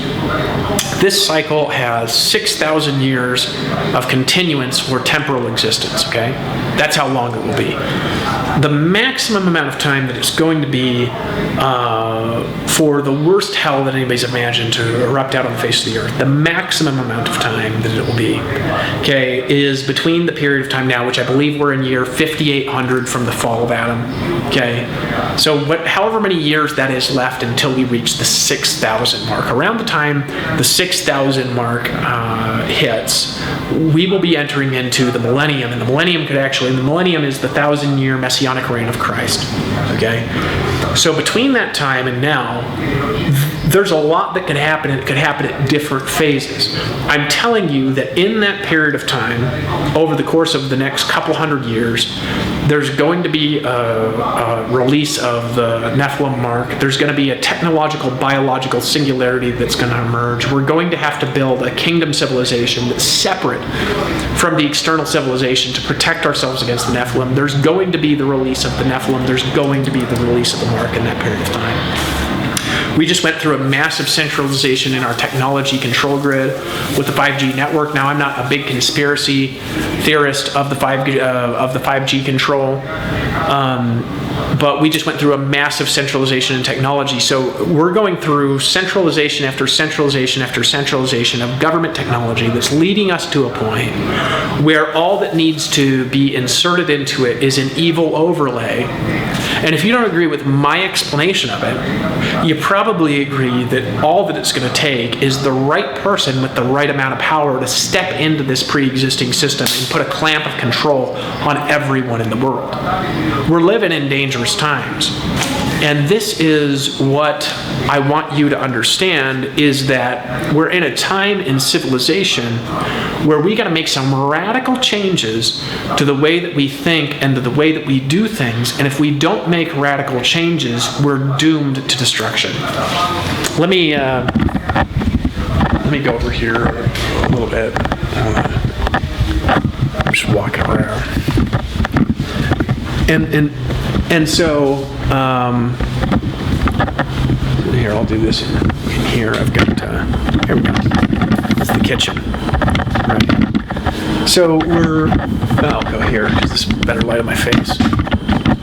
Yeah. So in any case, we're going through radical changes that are serious. You say, who are they planned by? Well, I don't know. I could make some guesses. But at the end of the day, the reason why a lot of things seem planned is because even if there's not a person planning the things, there's a central spiritual force that's planning them. So, for example, on the anti-kingdom, which is what I call just the devil's kingdom, because I don't see it as a kingdom, I see it as an anti-kingdom, I see it as dark rule, I see it as the opposite of life. He's got all of his pawns, and even if they're disconnected in their actions, darkness is still planning the underground aspects of it. You still have the devil behind it. We've got a lot of good on the good side, but actually biblically, in I think the book of Romans, it actually calls Satan the god of this world. That's actually what it says Satan is. It says he's the god of this world. Because the dark kingdom, actually rules over our infrastructure of the world. It might not rule all the world leaders. Like I think Donald Trump, for example, I don't think it's in the dark kingdom. I think that he's got forces around himself that he's got to combat day and night. But the actual dark kingdom that's behind, it sequences things and it times them. And then what happens is that if you're getting attacked and you seal off all your weaknesses, the dark kingdom, if you're important, will just look for where's the weak point that it can get through, right? And if it can't get through you, it'll get through the people closest to you. It'll get through, if it can get through your spouse, it'll get through your spouse. If it can't get through your spouse, it'll get through a relative, and then maybe the relative can get to the spouse, and now it's getting through to your spouse, and then it leaks in indirectly. The only way to totally get rid of this force is to point by point seal off all of the ability that it has to destroy you.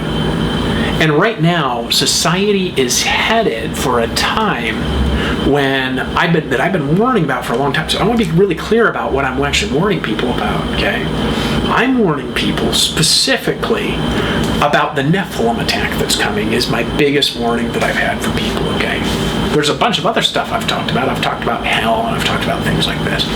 I've talked about heaven. I've talked about the good things. I don't like to dwell in this anymore. I don't want to sit here and talk about this all day because it's not the prettiest thing to talk about. But it's the truth.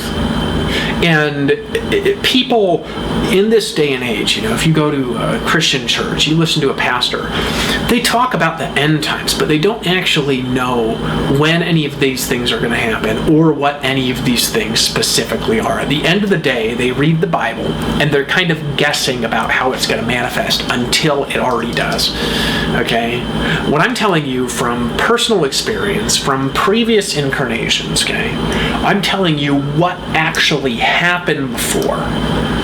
And that in our civilization, we're moving through a series of phases where we're getting systematically set up for the same kind of attack that came in our civilization 5,000 years ago. And that attack that came in our civilization, it came from nowhere. Nobody was expecting it.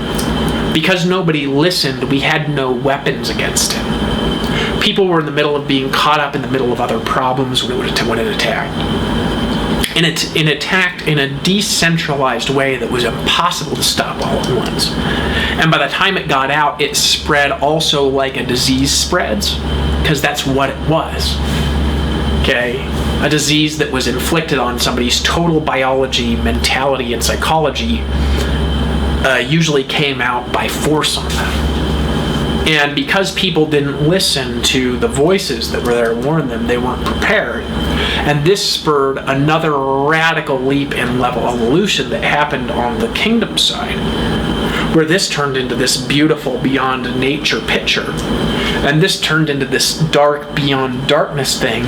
The two sides started warring against each other, and we had an all-out war across the world, everybody against everyone, and total crampdown and system control by Cain.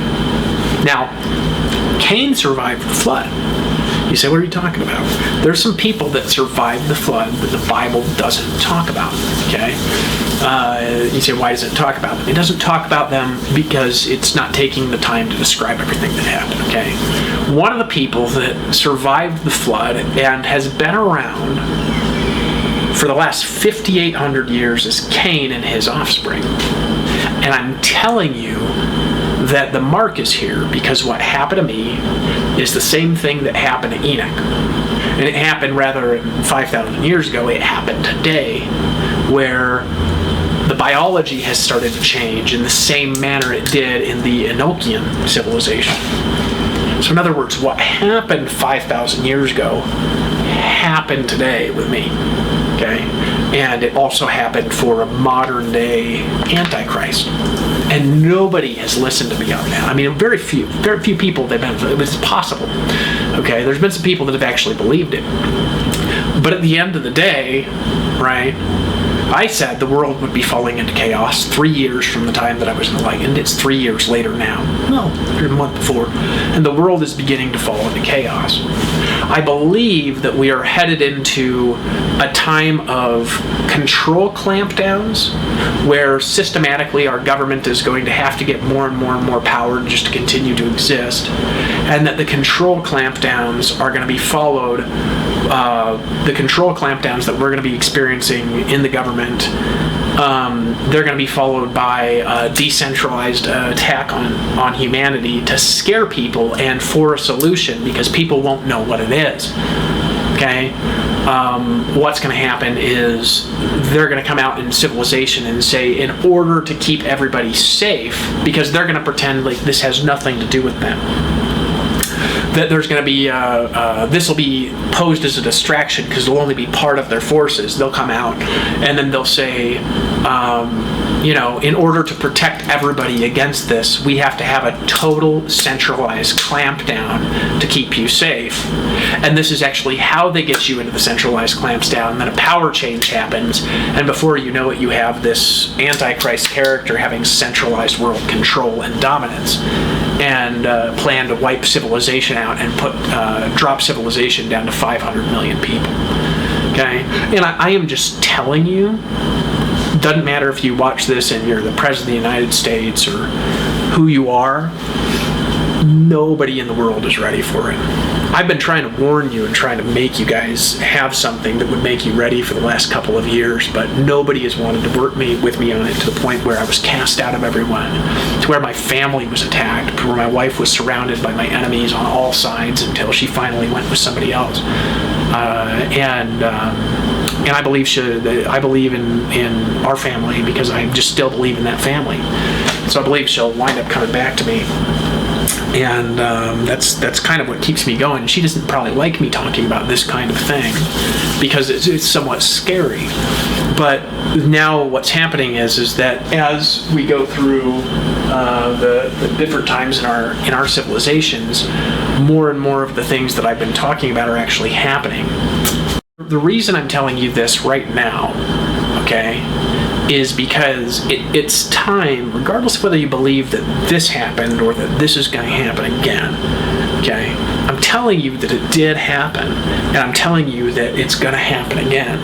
And even if you don't believe my entire story, the story of what actually happened, there's evidence of what I talk about that happened, okay? There's actually a lot of it.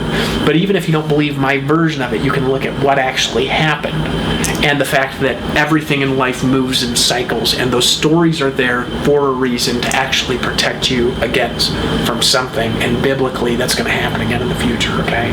And all the things that we're talking about right now in our civilization are lining up, but what nobody's expecting, what the conspiracy theorists aren't expecting, what David Icke might not be expecting, what he might be expecting, I don't know if he watches my stuff, what Alex Jones isn't expecting, because I've not heard them talk about it, is not just the mark of the beast, it's the Nephilim curse being released. When that gets released on humanity, humanity will turn into an all-out war trying to survive. And it's going to be released on society. Here's what I'm going to tell you it's going to be released. It's not going to be released when society is strong. So if society is too strong to deal with it, they'll continue weakening society and weakening society and weakening society until society is already disoriented. And in the middle of the disorientation, when we're in a really big panic, then they'll release the Nephilim curse. And people won't know what it is. nobody's going to know what the hell it is. It's going to come out of nowhere. Like, it's going to take the little, maybe we'll be fighting a little tiny microorganism. And then out of nowhere, we have the Nephilim curse being released on society. And right now, there's absolutely zero, I'm talking nothing, that society has done to properly prepare for that. There's zero. And so, if you're watching this and you actually want to do something to, actually build a different kind of civilization, we should probably start talking about it, because it's not going to be an easy thing to do. And people will come to me. Here's what I know people will come to me. People will come to me when that happens, because they'll be like, what do we do? And I'll know, because we did it before. That's my warning to you. I hope you've understood clearly in this video what my warning actually is and why it's been urgent for me to get out, okay? Anyway, I hope that helped you understand. It's Dave Wood, out. I wanted to end this with something positive, because that was a video that was very intense, and I don't like to be negative and everything like this. And the majority of what I'm going to be doing is going to be focused on business, because I came to a place recently. Let me tell you what happened to me after all this. So I came out here and I just was like, 3 years ago, I just knew we had no time left. And so I came out and I was just like, please listen to me.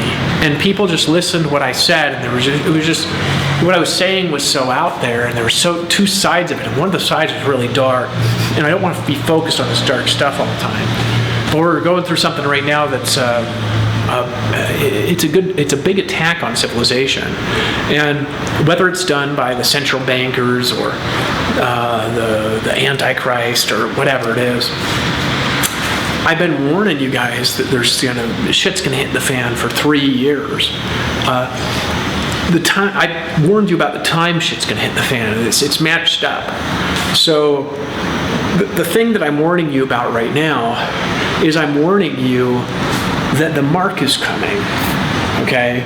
And that there's a lot of people that have warned about that. I'm not the only person that's warned about the mark. I'm just the only person I'm aware that's actually told anybody what it is. Okay, like to specific detail. People are like, oh, it's a microchip, it's this, it's that. Now, I've told you a lot of detail about what it is, and about a lot of detail about how it'll be initially released, how rollouts will probably happen, and kind of the panic type scenario. But this release of that kind of thing, it's not just going to cause disease outbreaks. It's going to it's like a disease consciousness biological outbreak where somebody's personality totally changes. And they turn, for example, from good to evil, very quickly. And then they just begin to do things that they just never do before. And on the flip side of our civilization, right, we have no defenses, nobody who's taken it seriously, no weapons against it. There's none. There's nothing we have that's a weapon against it. And there's no time. So my concern is not actually the coronavirus. My concern is when is the setup gonna hit the point where there's no return? Because once it hits a point where there's no return, where we're already in a state of desperation, where we need a new leader to turn to, where the system that we've had starts collapsing all around us and right in front of us, then all of a sudden it's time to introduce a new solution. The new solution is having parts of it that have been being introduced over a very long period of time that have been further pushing our control into deep centralization. But centralization for who, and centralization for what purpose? We have a great opportunity right now to unite as a society in a way that's actually a good thing. And there's all sorts of things that we can do as a society to actually protect people against our real enemies that are coming in the future. But mark my words, the enemies that are coming the real enemies that are coming in the future, hear me out, we have zero preparation whatsoever in any part of our society for this kind of enemy. Our weapons won't work against them. Maybe if we totally obliterate them, they'll work. Maybe. Our weapons won't work against them. Nothing that we have is going to work against them. Nothing. There's zero. So because of that, society is going to freak out and be open to anything. Be warned about it. And be prepared. Because I don't know if that's happening now. We might not be timed. And I think actually the way that they determine the times on things like this, I think they actually watch how we react to things. I think some of the stuff is more scheduled. Like, for example, the Internet of Things and 5G and stuff like this. I don't think that that's necessarily a bad thing, but in the wrong hands, it could be actually a bad thing, right? It's further centralized control in a way where from a central control, artificial intelligence, grid network, we can basically, if there was something introduced that was technology overlapping off that did track people, we could turn off people's purchases if we didn't like them, for example, worldwide, like that. So there is actually problems with, for example, 5G and this other stuff. But is 5G the mark of the beast? No. Do we have nanotechnology that can do what they've been talking about? No, the nanotechnology is not there to do what people have been worried about Bill Gates doing yet. It's actually not there yet. It might be there in 3 years. It's not actually there right now. My warning is we're in the middle of a shifting phase, okay, where society is actually under attack from a central enemy, and the central enemy is the evil one, okay? And he's attacking through all sorts of ways, and how we actually respond to it depends on when shit happens. And if there's anything that we could do that would be a good thing, it would be to buy ourselves time to prepare. Because when that enemy comes, there is nothing that we've done. There's nothing that we've prepared for in our house. There's nothing that we've built.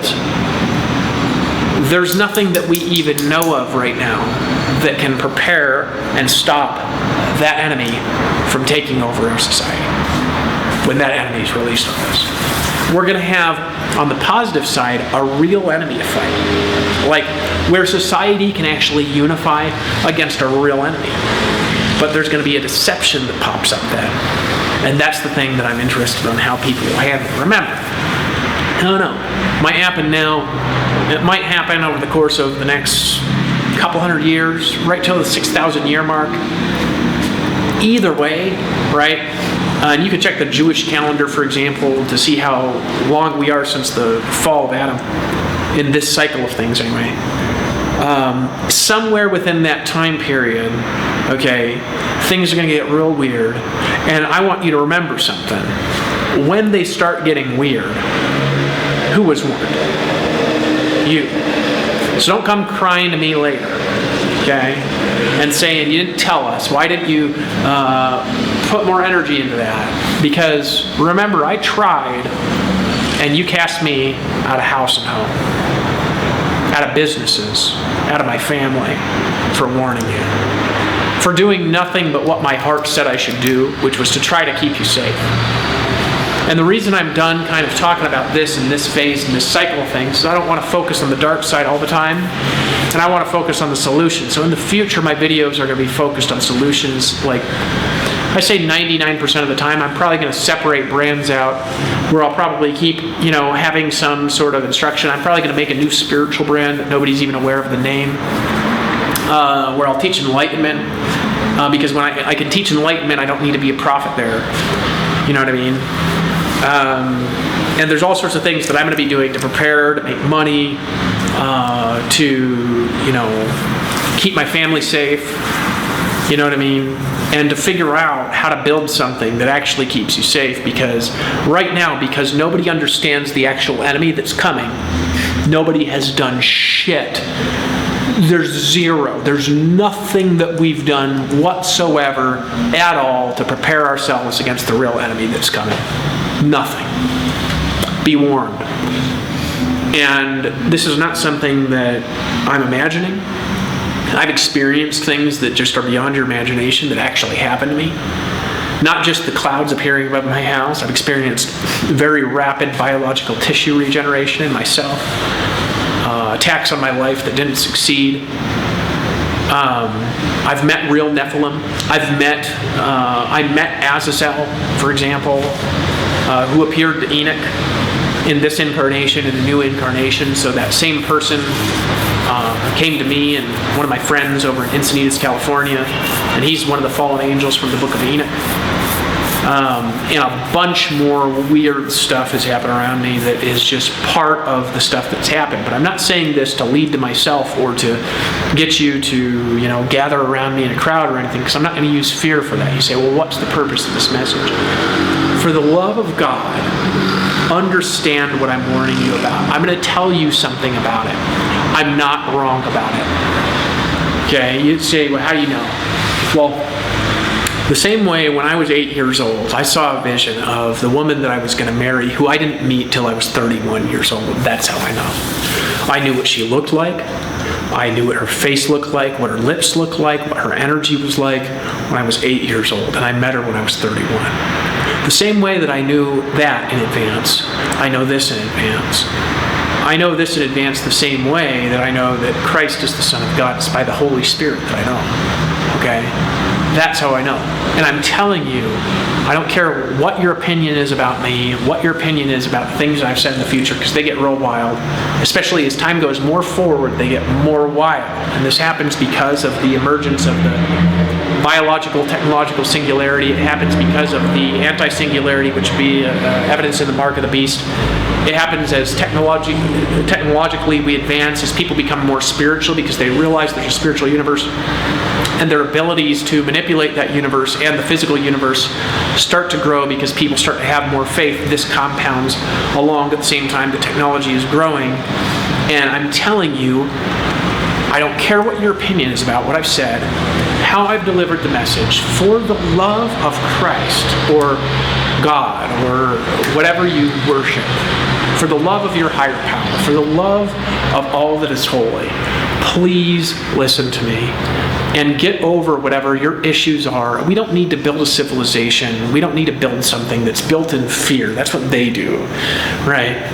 But we need to understand that no matter what we've done in our lives to prepare for one thing or the other, people are not prepared for total economic collapse. They're not prepared for total government control. They're not prepared. I've been talking for a long time. They are not prepared. They're not prepared. They're not prepared at all for the Nephilim. They're prepared for all sorts of other kinds of things. They're prepared for war. The governments might be prepared for world war. They might be prepared to drop a nuke on someone if they drop a nuke on us. Okay? They are not prepared, any of them, at all. Zero preparation to my awareness for Nephilim. There's zero. If you think the coronavirus scared the crap out of people and got the governments into gear, how are they going to freak out when there's a disease that they might call it a disease, and it will mimic, for example, the kind of psychotic behavior that you see in movies like World War Z. That's what happened before. Like that happened. And before you know it, people had to find a place of safety, and we had to build something that was impervious to it because there was no other option, because we had to stay safe. Okay? And I was there, and we did it together. And I'm telling you, it's going to be worse this time around, because the person who is going to be the head of that is more evil than even Cain was evil. Cain was bad, but Cain also came from more of a perfect world before that happened. So he had some sort of I'm just telling you, the person that is in this generation of things is infinitely worse than what Cain was at the time. And Cain was bad. He was bad news. He was bad news, okay? And what's going to happen today is worse than what Cain did. What happened today is going to be worse than what happened before the flood. A lot worse. There's going to be a lot more civilization reduction. There's going to be a lot more diseases. There's going to be a lot more financial chaos. people are less strong emotionally and physically today than they used to be 5,000 years ago. Right? People had more resilience and stuff. People have been psychologically deprogrammed from being really strong for a very long period of time. We're just dependent on everything. Nobody has their own food today. Nobody even knows how to grow food today. We're headed towards mass world shortage. We need, in our civilization, hear me, okay, Israel, okay, we need to prepare a new kind of civilization. It is time to truly start building Zion. I'm telling you, it's time. And if I get nobody listening to me, what I'll do is I'll just go make a bunch of money and I'll just wait till shit hits the fan and you'll come looking for me. Because I'm going to be the only one that I'll be one of the only people that know what I'm talking about. And people will be like, this guy's been telling us exactly what's going to happen for all this time, and then it happened. And there will probably be people that will blame me for the shit that happened because of that, because somehow I knew. No. I have nothing to do with it. The only thing I have to do with it is I'm trying to say, for the love of God, we've got to actually build something that saves you. Here's the thing that coronavirus has done to us. All of a sudden, man, that could wipe out our parents, our grandparents. That's bad news. Right? It's a serious problem. People are like, oh, it happened before, it happens every period of time, we're going to bounce back like never. People are very optimistic. I'm warning you about overall, there's something wrong right now that's beyond just the coronavirus. There's something eerie about it. And if you don't acknowledge that, you're not looking at all the stuff going on at the same time. We are living in pre-apocalyptic times right now. And if you don't see it, you're not looking at the signs, and you're not looking at the developments, and you're not looking at the exponential progression of things that we got going on. We just built Skynet. You know, you got to understand what we just built, right? It's not where Skynet was or anything like that, but we just launched Skynet.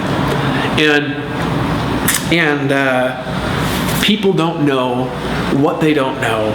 We don't know what we're messing with. Okay? It doesn't matter what I remember from previous incarnations. Okay? I still don't have the access to the knowledge that I had then. I have to develop it over a period of time, right? I still don't know what I'm talking about. I'm like this much, and maybe I'm like this. Maybe I'm like this with what's happening in the future, and maybe you are aware like this right now. We need to get our awareness up. And we need to build something and reframe the way that we're creating civilization. And if we don't, everything that we know and we love about our lives is going to be destroyed. That's the severity of the warning that I have for you. It's not just a virus that's coming at us. A virus is something that maybe we'll come up with a vaccine real fast. Existing medication that works. I just found one the other day that actually has got promising results that I'm looking at, because I'm looking at stuff for like my parents, people I know that could get sick in the middle of this, and I'm like looking up the thing. But my point is that every single thing that we know about in our lives can be turned on its head and destroyed like that by something that we don't even expect. And if you don't believe my explanation, because it's so out there, and they're like, Dave, there's not going to be these people that their biological tissue regenerates. They're going to be unleashed at humanity in a decentralized fashion by the I just can't believe that. All right, okay? Has the coronavirus taught you that something can come that we don't expect and destroy a ton of what we know? Okay, maybe aliens could come and we can have an alien invasion that we need to fight, or something like that. Probably if an alien invasion comes here, they'll probably have technology we'll probably be like ants compared to them, right? I don't know that that's going to happen anytime soon, but that might happen, okay? My point with all of it is that, are you really prepared for the unknown? Is your soul really prepared for the end times? Are you saved? Have you said, I confess Jesus died for my sins and he sits at the right hand of God, right? Are you living righteously? I'm not perfect. I make mistakes. What happened to me is I got so sick of being cast out everywhere, I just gave up for a while. I was like, screw this. But I got to put a warning out there because of what I see, and because I just talked to my brother, and my brother, he's like, What are the Nephilim? And I'm like, that's what I've been warning you about for 2 years. They're biologically modified creatures that come from the mark of Cain that activated in this cycle of things on May 20th, 2017, in the same manner that the mark activated in the Enochian civilization, which happened 5,000 years ago. The same thing that happened 5,000 years ago happened again in this cycle. And the Nephilim are here again, and you've got to listen to me. Even if you don't believe me yet, you've got to listen to me, that I would not believe that these things that I'm saying are true if I did not have evidence for them. I wouldn't believe them. I wouldn't believe some of the stuff that I've said is true if I hadn't had the freakish stuff happen to me that happened to me. Because I've been through a lot of pain because of this stuff that I've been teaching. I've been through pain in the same way that the ancient prophets actually went through pain. I've been cast out of everywhere. I got cast out of businesses. I got my family and my home ripped out from me and then surrounded by enemies. I got all sorts of shit. But one thing has happened to me since that period of time that I want to share with you, and that's this, right? That I've learned who I really am. And I've learned what we can really do. And I believe in that we can create a new kind of civilization that is spiritually impervious to these kind of problems. And the way to do that, I believe, is Torah. And it's a combination of things. It's Torah combined with the teachings of enlightenment, combined with the teachings of grace. Right? The ancient solutions are the solutions that can reorganize things that are going to happen in society. There's a lot more that's going to happen in society. There's a lot more that's going to be released. There's people that are planning on taking over the world right now. They're actually good, right? There is all sorts of stuff coming. And I'm just telling you, if you're watching this, if you're listening to this, you are not prepared, and your family is not prepared. It doesn't matter how much money you have. It doesn't matter how well off you are. Why? Just like that, a weird virus can come and knock you out. You know, are you really prepared for complete upheaval of the way that we know things, on the positive, right? We are going to transform into what they call it. I'm just using this new agey word because I'm trying to describe it in a cool way. 5-dimensional crystalline beings, right? Bodies that are made out of something different entirely. Eternal beings that build eternal civilizations. There's a transformation coming to society that's so incredible, right? And I don't want you to get so caught in fear for when shit hits the fan. Who's going to be afraid? It's going to be the people that didn't believe the most. And they'd be like, I was warned. I'm going to get my ass kicked, right? You don't want to be a person that's warned that doesn't listen. There's a lot of those that know a warning, that die. There's a lot of them in Enoch-Noah. They die. People in general don't want to hear warnings all the time. So because of that, I'm telling you what I'm going to do, which is I'm coming up with I'm going to start coming up with some kind of solution, because I don't think people are safe right now. And the one thing that the government has demonstrated to me, and the way civilization has reacted has demonstrated to me, and how many people are dying has demonstrated to me, is that people are not safe right now. And we need something new to emerge. We all need it. And I'm not going to use Nephilim and me being King David and this stuff like this I don't need to even use any of that to build my new thing.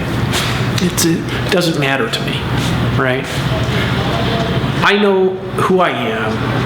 I know who God is. I know who you can be. I know who we are. My message is not about myself. It's not about, I'm not saying something people think that I'm saying sometimes. I'm not doing it for attention. I'm not doing it for power. I'm doing it for one reason. I'm doing it to protect society and take society and put society back on a path that can't have this shit happen to it, because this shit that I'm describing did happen for, and the world was destroyed to protect life from it. It wasn't just that the world was destroyed to protect because God was mad and he was sitting in a cloud.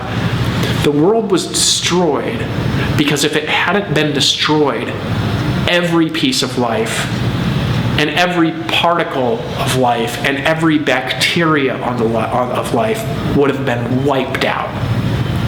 That's how dark what was on the earth was doing. And that's what's going to happen again, to where it'll be so dangerous that if we don't change, everything will be destroyed, right? That's actually how urgent it is for us to change. We've got to change to prevent the destruction of everything. And people are not listening to the sages. They're not listening to the prophets. They're not. Right now, there's some positives happening from the coronavirus. Like the world emissions have gone down for carbon and all sorts of other stuff. Like there is some positive. The animals are roaming free into the streets and stuff because there's no people around hustling and bustling all day. There's some positives to rest. I don't think that our situation is totally dire. I think that we, as a civilization, are not prepared at all for what's actually going to hit civilization. And I hope this message was clear about what I'm warning about. I'm warning about what the Bible warns about, which is the Antichrist and Nephilim and the real end times and the real mark, and that people are expecting something that is not an accurate worldview of what's going to happen. And I've been trying to give you that worldview and trying to help you understand it and integrate it with you.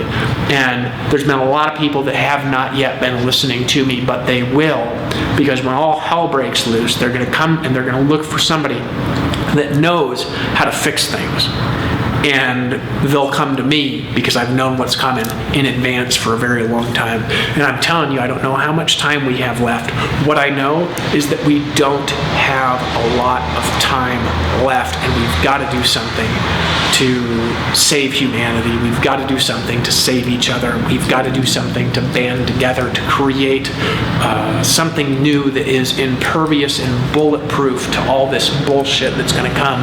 Because I'm telling you, even the coronavirus, it's a distraction from the enemy. It's not his real plan. His plan isn't just to take a virus and to wipe out 10 million people or 50 million or whatever it's going to wipe out. That's not his plan. His plan is to take us, to pin us in strategic corners until we're in a spot where we have no place to go for solution but the enemy. That's what he's doing. And that's what people don't understand. They don't understand that whether or not there's a central conspiracy running this thing, there's a central enemy running this thing, and that enemy is the devil. And that's my enemy. That should be your enemy. It's the real enemy, right? Peace be upon you. Focus on the positive. I hope this helped you understand what I've actually been warning about for the last couple of years. And again, this is not something I'm going to focus on a good majority of the time. I just had that conversation with my brother. I had to clear it up because did I help you understand what the Nephilim are? Do you understand it a little bit now? Maybe your brain still can't comprehend it. It's biblical. It appears everywhere, in a lot of places in prophecy. Paul Gardner's got like a lot of scriptural references to it because he's very into that kind of thing. I just kind of like tell people what's going to happen. I usually find it later is what happened. But please, for the love of God, for the love of Christ, for the love of all that is holy, bring your awareness of the general pattern of where things are headed to a new level, and open your mind to the possibility that your worldview on things is a fraction of what's actually there. I don't think that my worldview on things is all of what's there. I don't. I think that for my view on the nature and functioning of the spiritual universe, I think that I've got a lot more knowledge than a lot of people do about it. I don't think that I have more knowledge than everybody, and I don't think that my view on the spiritual universe is complete and perfect in every area. It's evolving as time goes by. What I believe about it is I believe that you and I are not prepared for a real enemy, that humanity and all of us actually are going to have to unify together to actually fight this enemy, because it'll be a million billion times more pernicious than any little virus or microbe could ever be, because it's going to be walking, talking, and ultra deceiving. Read the book of Revelation, be prepared, believe in Christ, follow Torah.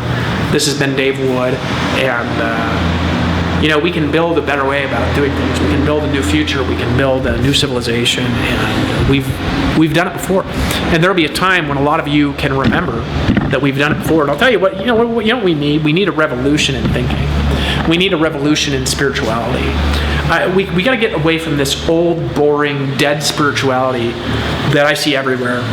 And I could go into specific criticisms of things, but the reality is that the majority of spirituality is just old, dead spirituality that needs to update part of itself to be more adaptive, to be more flexible, to stay in stronger roots, and to understand the true nature of things that causes everything, and to understand the cause and effect behind things, to understand our role in everything, to understand who we really are. What I'm excited about is there will be a time in the future when the other people that are on the earth that have a similar kind of mission that I have, maybe at a different level, smaller, bigger in some areas. There's 144,000 of us that are like this, specifically. I'm talking about change artists. I'm talking about creators. I'm talking about people that have abilities to do things that don't exist in any other person on the earth. There's a certain amount of us that we're not the only ones going to heaven or anything like that. We are the builders and the orchestrators and the creators of the new civilization that leads to the new heaven on earth, that leads to change in systems, that leads to the temporal salvation of humanity. I'm not talking about salvation, that's Christ, but